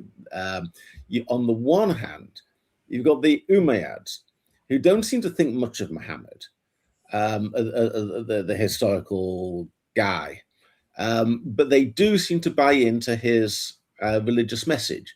So the Umayyads build the Dome of the Rock, they build the Dome of the Chain, they've got the gatehouse that's oriented to the Chapel of the Ascension up on the Mount of Olives, and they decorate this with pictures that seem to depict passages from the Quran. So they seem very tied into what the Quran eventually says. It's the idea that Jesus is going to come down on the Mount of Olives, going to go across from Safa to Marwa, go across the Kidron Valley, go into the Temple Mount by the gatehouse, by the Golden Gate, go up the stairs, go into the Dome of the Rock, sit over the rock, be enthroned, take dominion of the earth, and then come out and sit into the Dome of the Chain, and then judge the whole of humanity that's then been gathered on the great plain of judgment outside. It seems to me that is what the Dome of the Rock complex is all about, and that's broadly in keeping with what the Quran tells us is going to happen.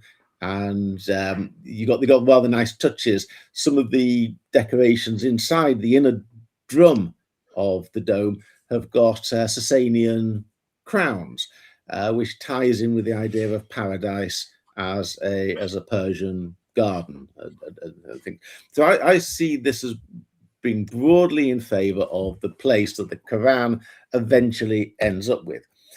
But the Umayyads don't have the canonical text, or if they do have it, they don't accept it as a canonical text. So they use language that is Quranish or Quran-esque, but it's not actual direct quotes, at least on the outside, because on the outside ambulatory, there's very little that is actually Quranic. They've got about I think 5 or 6 different types of shahada, none of which actually appear in the Quran. But when you get into the internal walkway, then it's almost completely Quranic. So it looks to me like when they were building it, and the mosaic techniques, there's a book by a guy called Marcus, is it Marcus? Not sure about the first name, but somebody Millwright, and he talks, the whole book is on the Dome of the Rock. Is it Marcus? Marcus Millwright. Yeah, and the whole, and he points out that the mosaic work is much more sophisticated on the inside than it is on the outside.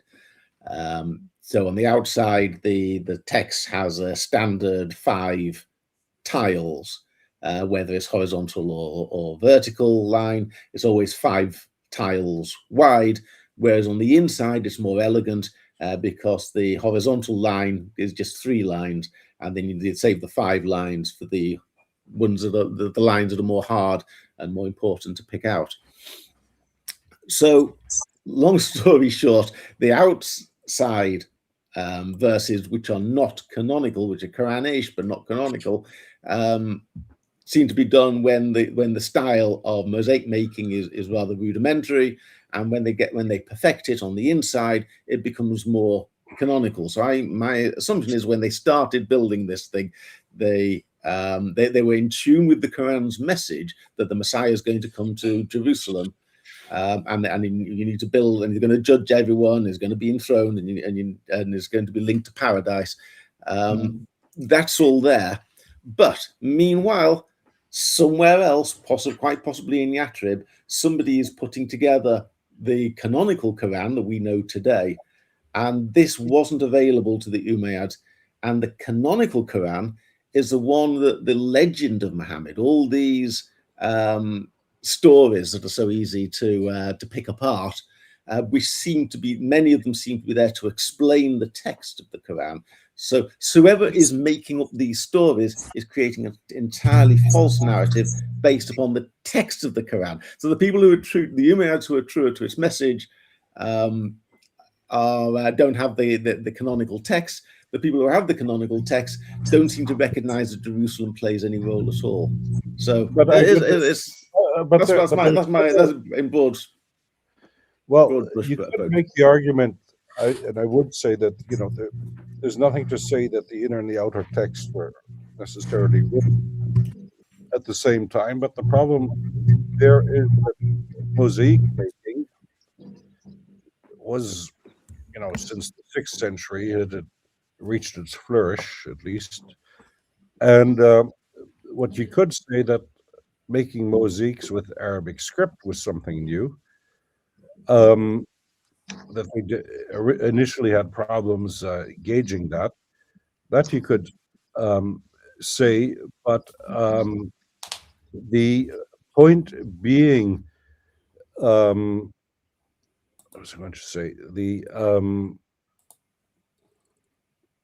with the canonical text, I think one should look with there's a difference between the canonical text and the canonical text, let's say an authoritative text, because if one looks, for example, in the church history of Eusebius, there is no canonical New Testament yet as such, or they're debating the books of the Bible still. But there are authoritative texts. So what I mean is this is a part of a drawn-out process before a text becomes canonicized. And I'm not sure that the canonical text is the right term for the Quran, because that is largely, Christians with their synods and what have you, and they decree what's canonical and which books become part of the canon and not. And as far as I know, for the Quran, we don't really have that. No, when I say canonical text, what I mean is the text that we now regard, or Muslims now regard as canonical. Whether it was regarded as canonical at the time, well, I would say somebody thought it was canonical because somebody was producing these, and then other people were trying to make up stories to explain the text that they had and they didn't understand. Yeah. And that is now the Quran that has survived, and that's what everyone regards as the canonical Quran. Okay, but I think there are two things there too, because there is one thing to have the text and the other interpretation of the text. So I think you could make an argument based on the evidence that we have that the Quran is much older. Some parts of it, yeah, but not as a homogeneous religious writing. Oh, yeah, the parts of it. Yes, you're correct. Thank you. Question: does the Dome of the Rock have the dots? Just a yes or no here. I think the answer on the inside, not the outside. On the inside, okay, that's not exactly. Yeah, Hussein, I have a question for you. I mean, you're very active in the apologetic sphere. And so you use a lot of data to debate and to talk with Muslims and Christians.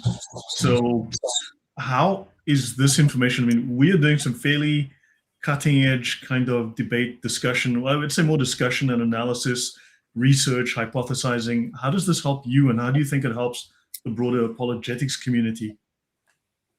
Because we're not really stuck on the standard narrative here. We're like pioneering. So how does this help? Your thoughts on that? Well, the whole topic of the Dome of the Rock is, especially, I'm Palestinian, like I said. The Dome of the Rock is the cornerstone of the Palestinian identity, and it's very, it's very, very important to Muslims, and it's especially important to Muslims now that Israel controls Jerusalem.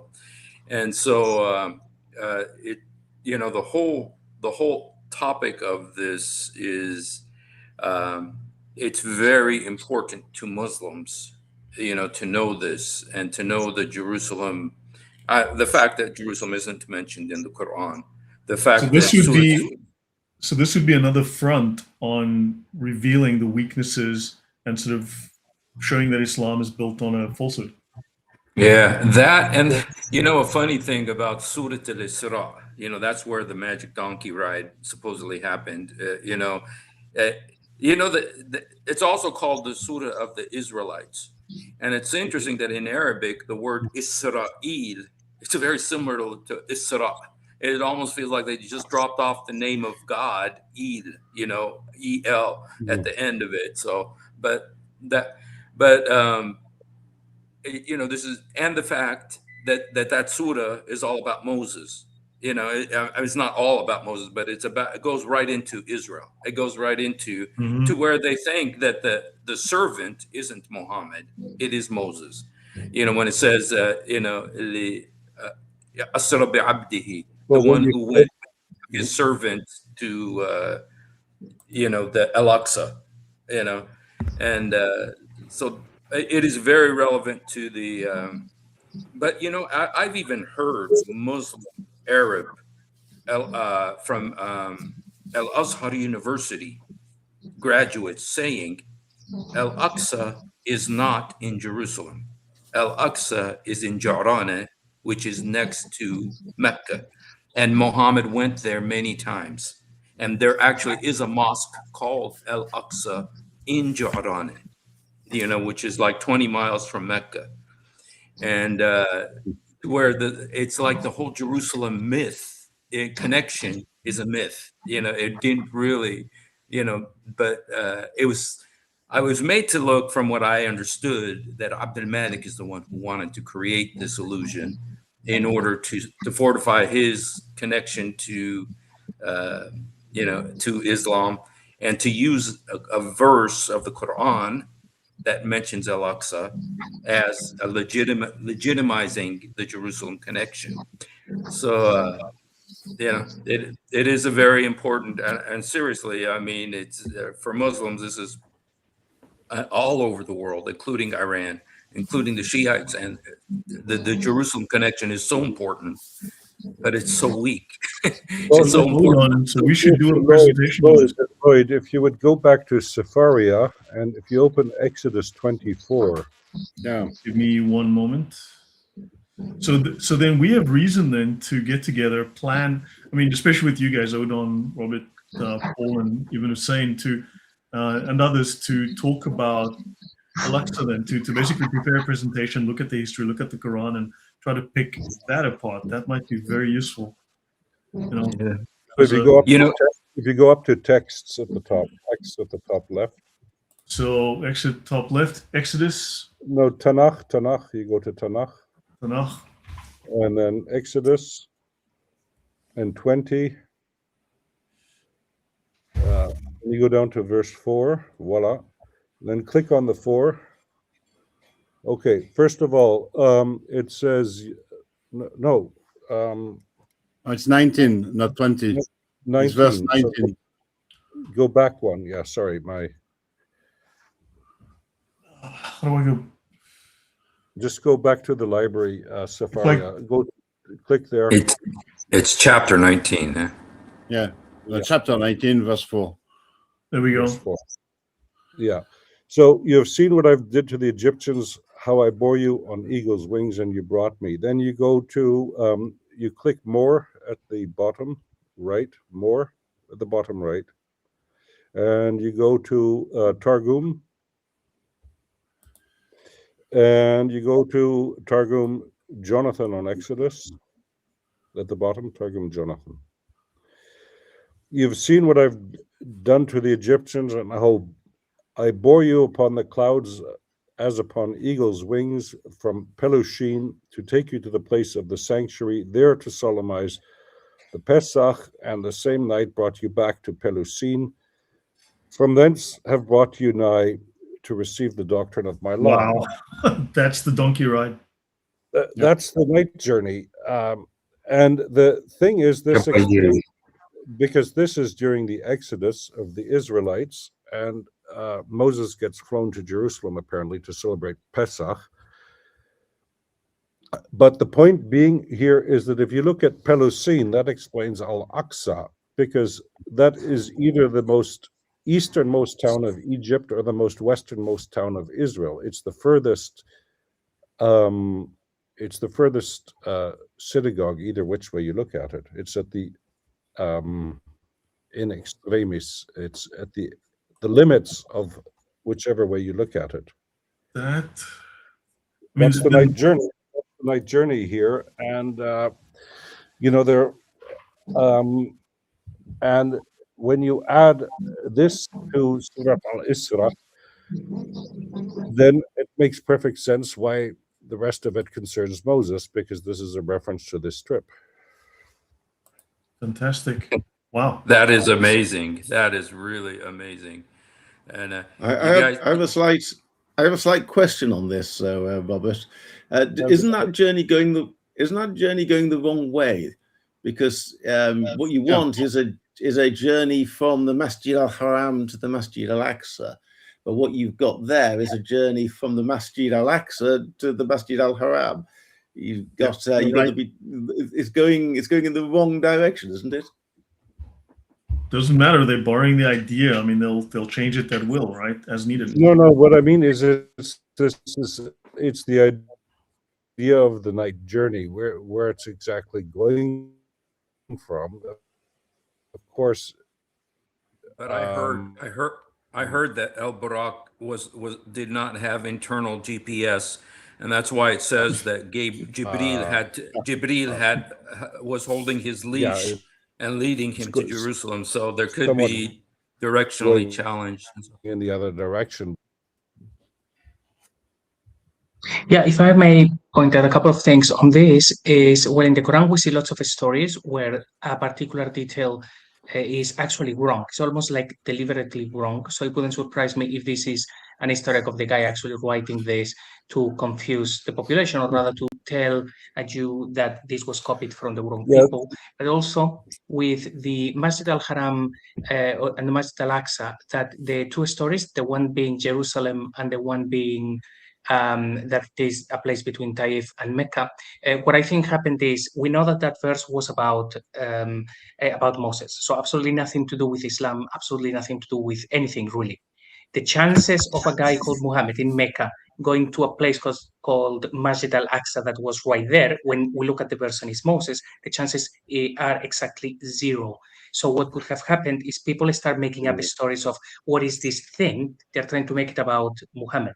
They come up with two stories. The one that prevails is the one going all the way to Jerusalem because it's more fantastic and it goes to the heavens, as opposed to he actually just went 5 minutes down the road. That is not fantastic enough. But now we're in the 21st century. People look at that and say the Masjid al-Aqsa was not built during the time of Muhammad. So it could not have been Jerusalem. Oh, let's look at the other story that they told. And now they're going for that. But they were both made up. Some people realized it couldn't be Jerusalem. They created another one. We see these in other stories, such as Moses walking all the way to Mecca. Abraham walking all the way to Mecca with Hagar. And then in other stories, actually he flew in the Burak. We see that they are trying to make it all work with Islam. And in the end, one story becomes prevalent, and when we debunk it historically, because the Masjid al-Aqsa wasn't built until the time of Abdul Malik, then people are looking at the other one and says, well, okay, Muhammad was there in Mecca and it was nearby. No, the exegesis is clear. It's been 1400 years as Jerusalem. Both stories were just fabricated. And hello, Mel. Very good to see you. Yes, hello, Mel. Well, hey there. Hey, if I could just... If I could just say one last thing, I need to actually go, but I just wanted to say one last thing about the El Burak connection that, Muhammad said that Muhammad also had a very lovely, beloved donkey. His name was Ya'fur. And Muhammad said that he was actually related to the donkey that Jesus rode into Jerusalem on. And so I'm wondering if El Burak might be related to them as well. I don't know, but anyway. Hussein, I just want to borrow you. Can you just stay on for another 2 minutes? Sure, yes. No, but it's this donkey business. This is what you find in the pseudo-Clementine literature and elsewhere in pre-Islamic stuff, so that this donkey of Abraham is the donkey that all prophets ride. So it's also in some Christian traditions, it's the donkey that Jesus rode in Jerusalem. So you've got this divine donkey parked somewhere, and everybody that gets sent by God rides it, and this is how you know. So when, according to Islamic narrative, Umar enters Jerusalem on a donkey, you see why this tradition arose. It bears a lot of resemblance to Palm Sunday. But just off the top of my head, Hussein, if you go to Quran, was it 1788?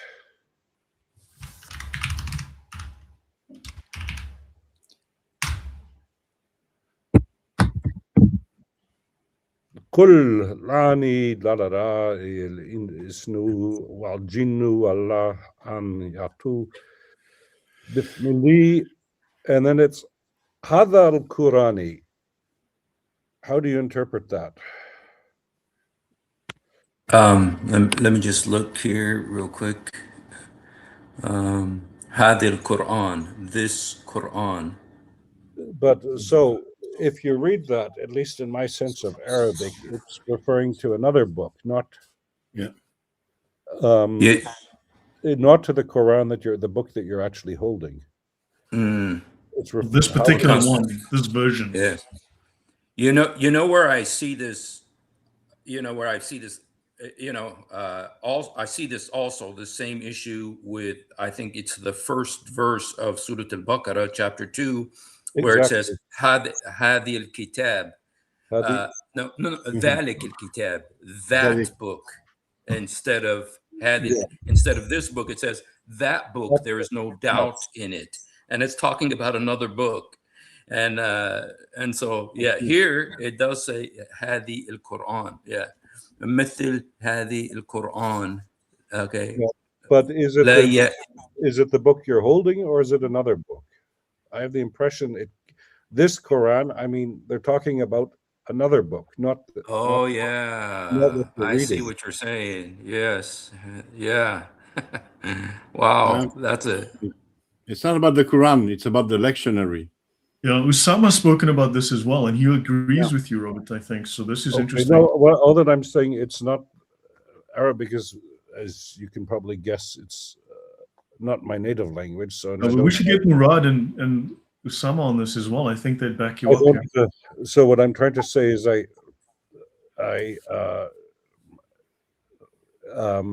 when we have a native speaker, I'm going to let him decide and not myself.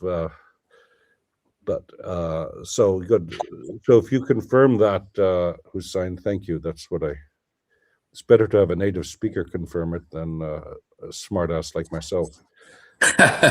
Well, I'm part smartass too, because I'm really American, but nobody's Arabic perfect. is like my second language. So, but okay. Thank you guys. This was really fun. I learned a lot, you guys. Really awesome stream. Thank you so much for letting me on. Thanks, God man. bless you guys. Thank you. Bye.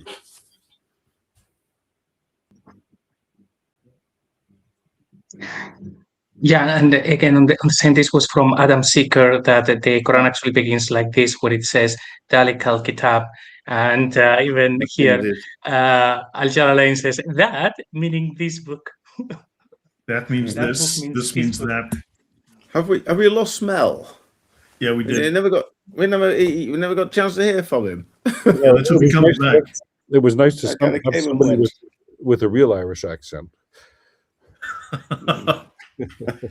Yeah. Yeah. But anyway, No, Hussein he's very strong on apologetics, and he understands the Arabic mind. I think his mother is Palestinian or something. No, his mother's Catholic, and his father's like so he's a mixture. But he's been violently attacked for discussing the Bible and the Quran. So I mean he's been out there in the trenches, so he knows the value of what we're discussing here. He's a very smart guy. Yeah. But what I wanted to say, Paul, just going back to what you were saying, so I think one has to look at it in several stages, because there is first the Quran becomes. Mel is back with us. Welcome back, Mel. Hello, Mel. The Quran is at the first stage. It has an authoritative book. So how and when it became canonized, if that's the correct term, if it's not too much borrowing from Christianity, is another question. Yeah. Because also, if you look at the Islamic tradition, they kind of all of these traditions that go to Uthman, you find also going to Abu Bakr. And it's this story with Afsa, who's got the Quran as in a shoebox under her bed, and Hassan ibn Thabit says, "Yeah, I wrote a copy, and Hafsa has it now." And and they go and get Hafsa, and says, "Yeah, but I want it back. It's the only thing I have of my husband's." And "Oh, yeah, you'll get it back when we're finished." But they assume that this thing was always one text. So how much canonicism? But then I think there is a third stage you have to add there, Paul, and that is the exegesis, or rather the eisegesis of the Quranic text, which developed over time. Because even if you read the tafsir, even Tabari, who, as far as I know, the tafsir is only preserved in one manuscript, so that means that it probably wasn't that popular a text. I think it's more, especially Nöldeke in his Geschichte des Quran says, yeah, if I can live to see, them finding a copy, and then it was later, shortly after, published by Derenburg in France. But he's all over the map, and I always have the feeling that with the Mufassirun, that their primary goal is the Asbab an-Nuzul, the circumstances of the revelation, and not so much what the text actually may or may not mean. But I think the exegesis is at yet a later stage. So I think that there is at some stage a Quran, and why? Where does it come from? We don't know. But I think if you're going to start a religion in late antiquity, you basically need a book. Right. Because you see the Persians, they also start in early late antiquity writing texts down that have been transmitted orally for a long time. I think that's partly Christian influence, because you need a book to be a religion. Look at L. Ron Hubbard. He wanted to get rich and started a religion, so he wrote Dianetics. Oh, Joseph Smith. Also. Joseph Smith, yes, exactly. Yeah. So after Christianity, you needed because this whole idea of al-kitab, of the book religions, or people of the book, or what have you, it's a bit of a weird notion, because especially coming from a people without books. Yeah. Yeah. So Mel, welcome. Been a while. It's a pleasure to join you. Unfortunately, I haven't been able for a good while, but I wanted to talk about Surah 17. I know some of you have chipped in on it. I did a little bit of investigation into it a few days ago, and I asked the question, okay, if it's talking about the Fardas Masjid, presumably it's talking about a synagogue. So what does the Talmud talk about as the Fardas synagogue? And it talks about the synagogues going out from Jerusalem. And if you get out to Nahardia and Mahosa, that's where you find the farthest synagogues from Jerusalem. So my interpretation of it is very different, which is it's talking about the night journey of the Shekinah returning from Jerusalem after the death of Nehemiah bin Huziel back to where it normally existed, which is in the academies. So a totally different take on it. But Dan Gibson also has a totally different one, pitching a mosque somewhere in Jordan, I believe. So in Quranic geography. Possibly, yeah. So that's my little take. I think I think when you look through the Talmud, I think, and if you find a straightforward solution, I tend to prefer that than just using fits of imagination, you know.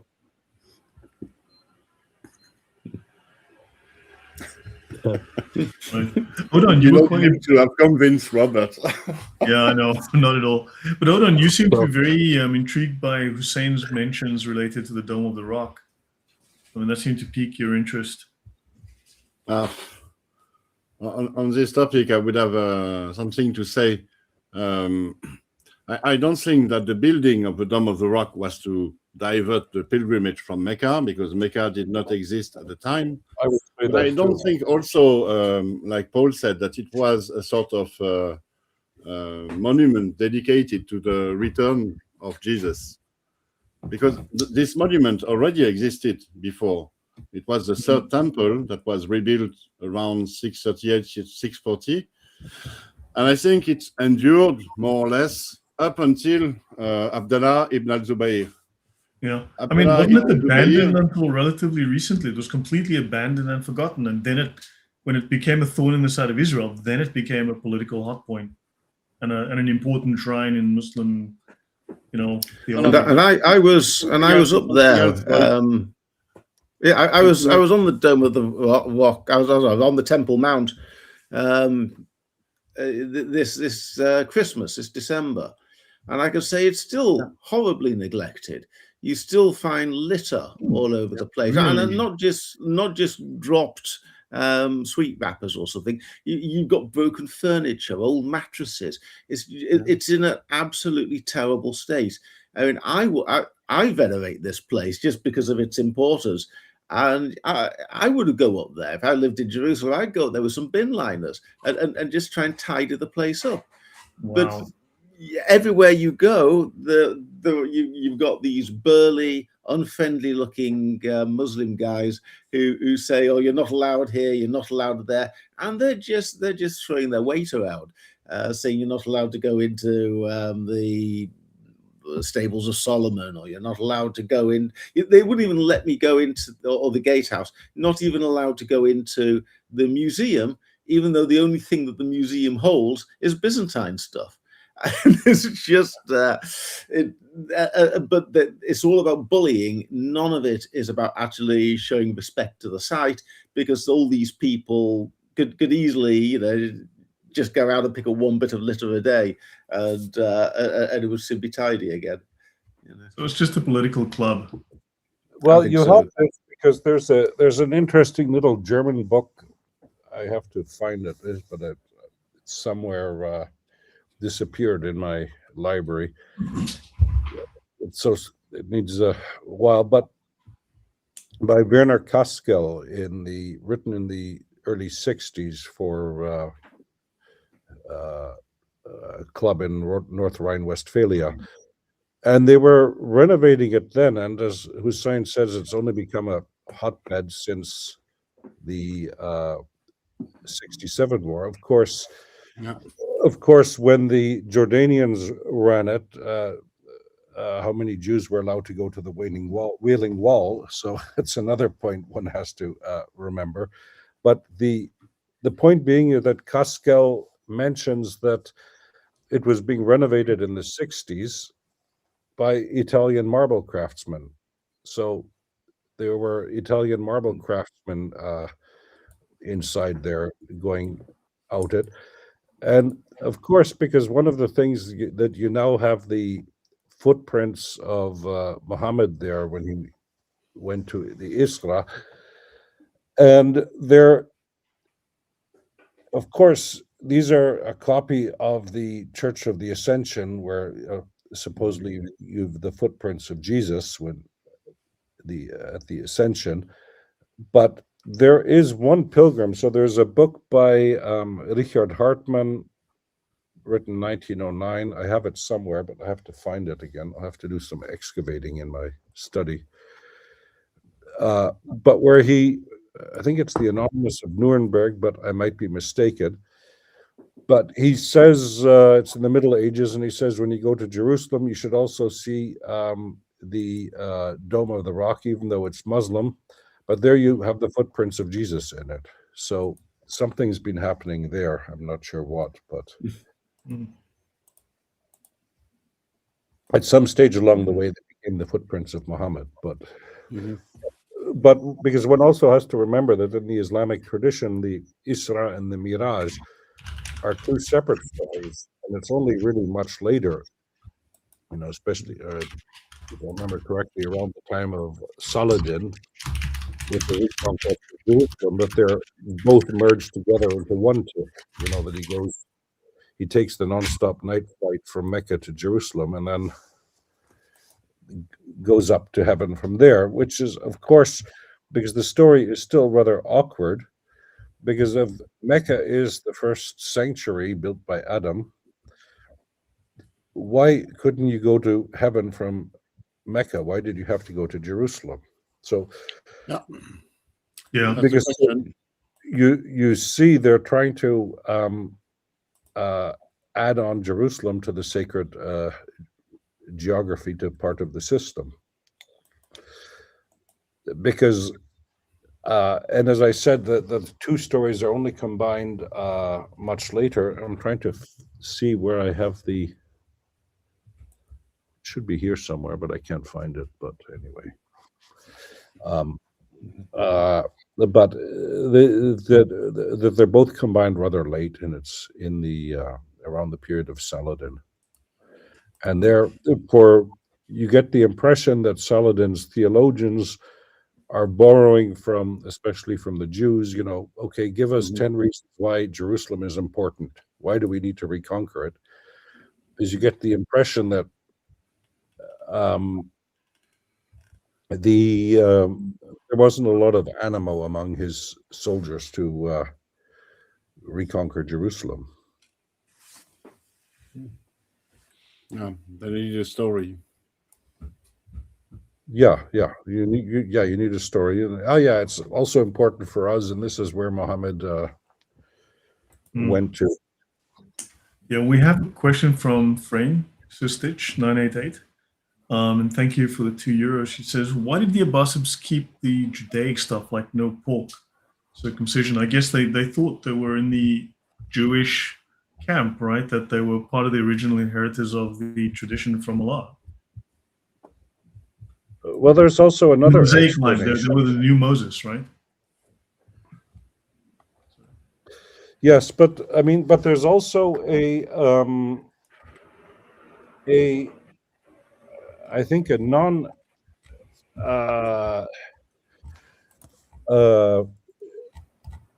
Judaic explanation that there was a pork taboo among Semites beforehand, and also, for example, circumcision was widely practiced, with the ancient Egyptians and the Berbers and what have you. It was a rather common rite. But it would also be a way to distinctly separate them from the Christians who had a different set of laws given to them. Yeah, but for example, when you read Josephus, one of his proofs that the Arabs, so we talked about this some weeks ago, that this notion that the Ismail is the patriarch of the Arabs largely goes back to Josephus with his Antiquities of the Jews.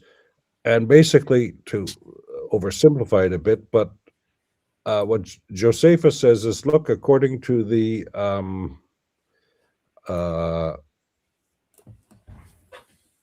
Genesis, Ishmael was about 13 years old when Abraham made the covenant with God. And look at the Arabs, and these are the heathen Arabs, the time of Josephus. These are the pagan Arabs, let's say. And they circumcise when they're 13 because it's a rite de passage, of course. And so Josephus, who's using Greek ethnography. Pardon? Mel just disappeared. Oh, okay. But Josephus, who's using Greek ethnography to prove that the Hebraic culture is the oldest, but he says, look, this is the proof that the Arabs are the descendants of Ishmael because they get circumcised at the same age as Ishmael did. So one doesn't necessarily need it to be a direct Judaic influence. Yeah, go ahead. Yeah, Yehudu Nevo talks about a sect called the Abrahamists that pre-existed Islam, and they had very much similar customs. How big a sect they were, I don't know, but they practice eating just pork and things, or not eating pork and similar things you find in Judaism. Well, because pork, so if you look at, even in ancient Greek religion, and there's a certain amount of shared culture, in the Bronze Age and earlier in the Eastern Mediterranean. You see this in the vocabulary partly, tauros and thawr in Arabic for the bull, shor in Hebrew, and karan, horn, with cornus in Latin, which is in Greek, but and wine, yain in Hebrew, and phoinos in ancient Greek, with a digama. So there's a certain overlap. And if you look at the story of Demeter and Corey or Persephone, when she gets, Hades takes a liking to her, and it's a story you also find in Mesopotamia with Inanna's descent to the netherworld. Somewhat different, but when the Greek goddess comes out in the spring to keep Hades company, they sacrifice a pig, and he's put on a pole, and he's lowered into a cavern under the temple. And what's interesting, there's two words megara in Greek. You've got pro megara, which is in Homer the royal palace. It's now in Greece the presidential palace. And you've got e megara, which is a Semitic loanword. It goes back to ma'ara in Hebrew and ma'ara in Arabic, and with Arain, and which means a cave. And the oldest Greek temples had was a fissure underground, and later they built a basement. But it seems to be a Semitic rite, and then you could propose, and what's his name in the 19th century did that, the big British historian of religion, I can't remember.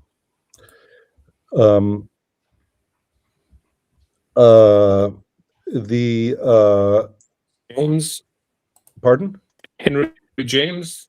No, not Henry James. It wasn't Henry James or one of those guys? No. One of those guys, but he wrote this volume about religion and the history of humanity. I should remember it, but anyway. But his proposal was that because the pig was the only animal that was sacrificed entirely to the deity. This is where the taboo comes from. It wasn't that it was unclean or anything. And I saw a comment passed by, well, full circumcision, well, how do you half circumcise? It's not something I do regularly, but the point... There is something on circumcision. It's supposed to be some kind of reversible thing in the Bible because it can be concealed. There are ways of restoring the stuff. And I've heard a scholar saying that it might have been not a full circumcision, but only an incision. So something that could have been, that could be healed. Okay, well, but either which way, the point is that the difference with the Jews seems to be the age when it's done. So with the Jews, it's done on the 7th day, and with the Arabs, and if we take the testimony of Josephus here, it seems to be a rite de passage, and John Van Cedars proposed a number of years ago that the Jews, their innovation was to move it from a rite de passage at puberty to a rite de passage at birth.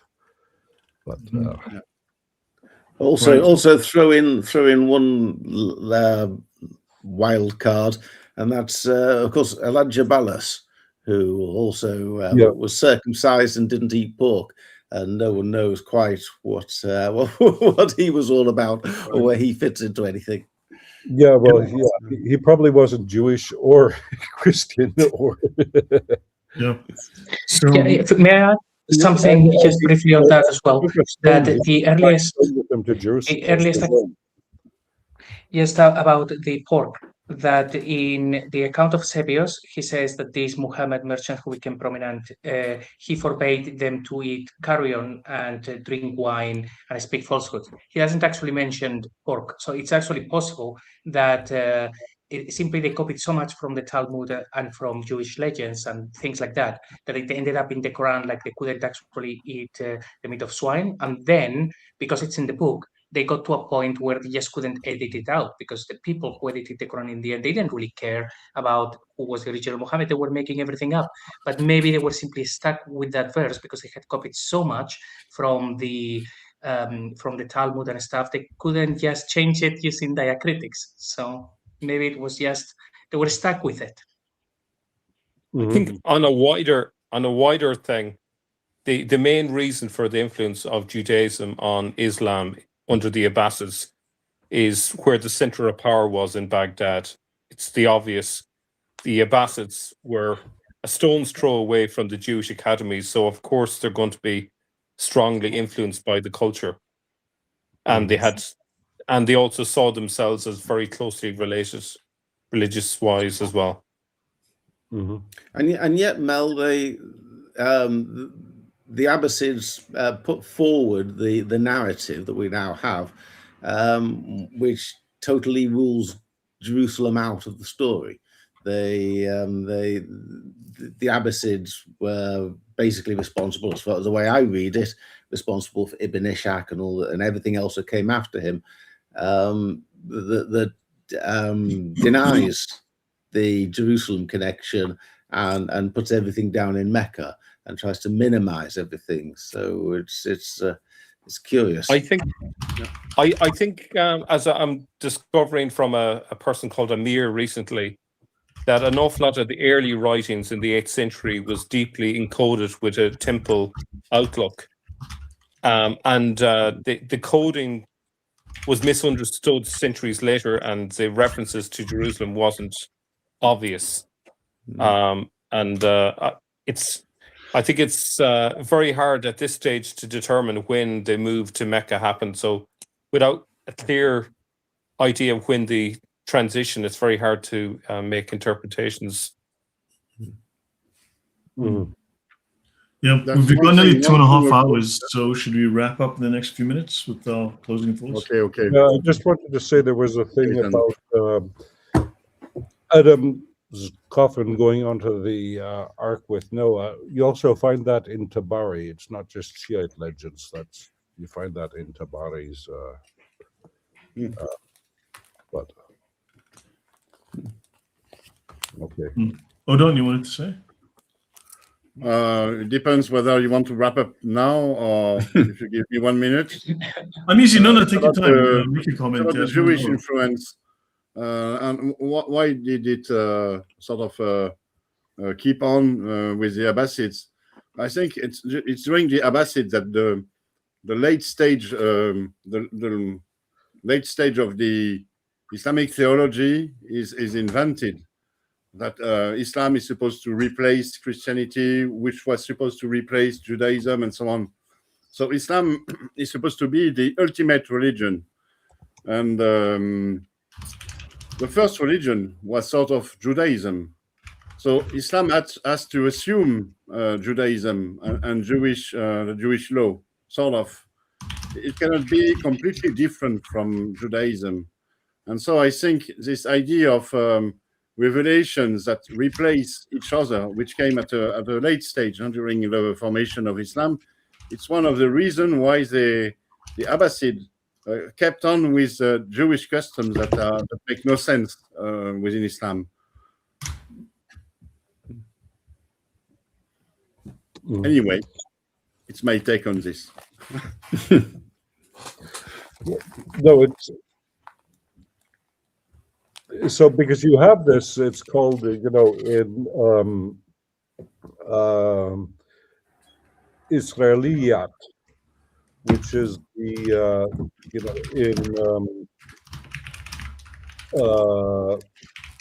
in the Abbasid Caliphate, they borrow large scale from them also to understand the Quran. Yeah. So it's rather well known, this Israeliyat, that because if you read the Quran and with the biblical content, we were just talking about Noah, but if with the deluge, if you just have the Quran to go on, you don't really understand much of the story. Also. Yeah. So guys, last thing. Since Hussein mentioned that the Dome of the Rock is a bone of contention for them, but also a weakness. I mean, we may want to then focus on that going forward in the future as a potential area to do some historical research tied to the Quran and other issues and unravel that a little bit. And of course, so Odon, we never really got to your interpolations thing, but I think we've had a fantastic conversation nonetheless. We'll definitely get back to that. And then Jay Smith has agreed to join us on Tuesday. Yes, Robert? No, we can do it next Wednesday or whenever. Great, yeah. And then, of course, Jay Smith has agreed to join us on Tuesday.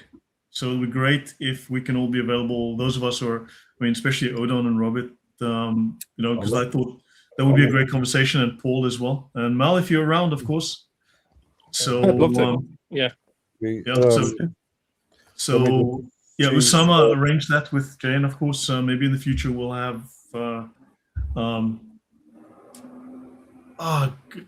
Robert. What's his name? The other? Come on, it's Robert Spencer. Yeah, and potentially we might have who's the other scholar?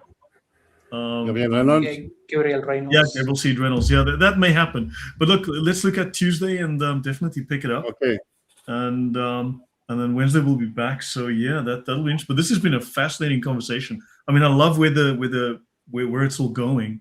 And so with the Dome of the Rock, just to conclude then, because the big problem is what is the Dome of the Rock? Because if you look at the architecture, it's clearly a martyrion from the form with the dome. And, this goes back to the Golden Dome of Nero. And but it's essentially a Christian type of church building, usually over something sacred, probably the rock. And no, but what I mean is, that has a dome built over Mary, but the Assumption of Mary, I think you call it in English, and The point being it's over a sacred space or a grave or something. So the question is, how do you define the Dome of the Rock architecturally? So it's whatever it is, it's certainly not a mosque. Not a mosque, correct. Yeah, so it's worth discussing further. So guys, even nowadays, when they pray outside on the esplanade in front of it. You're right. Guys, I'm sorry, but I really have to leave now. Yeah, guys, we went for waiting. So see you soon next Tuesday, next Wednesday. Bye-bye. So let's call it then. So yeah, guys, let's call it a day. It's been 2.5 hours. I think it's been fantastic. So we'll be back. Yep. We'll pick it up again. Okay. Bye, everybody. Thanks, everyone. Bye. Take care. Okay.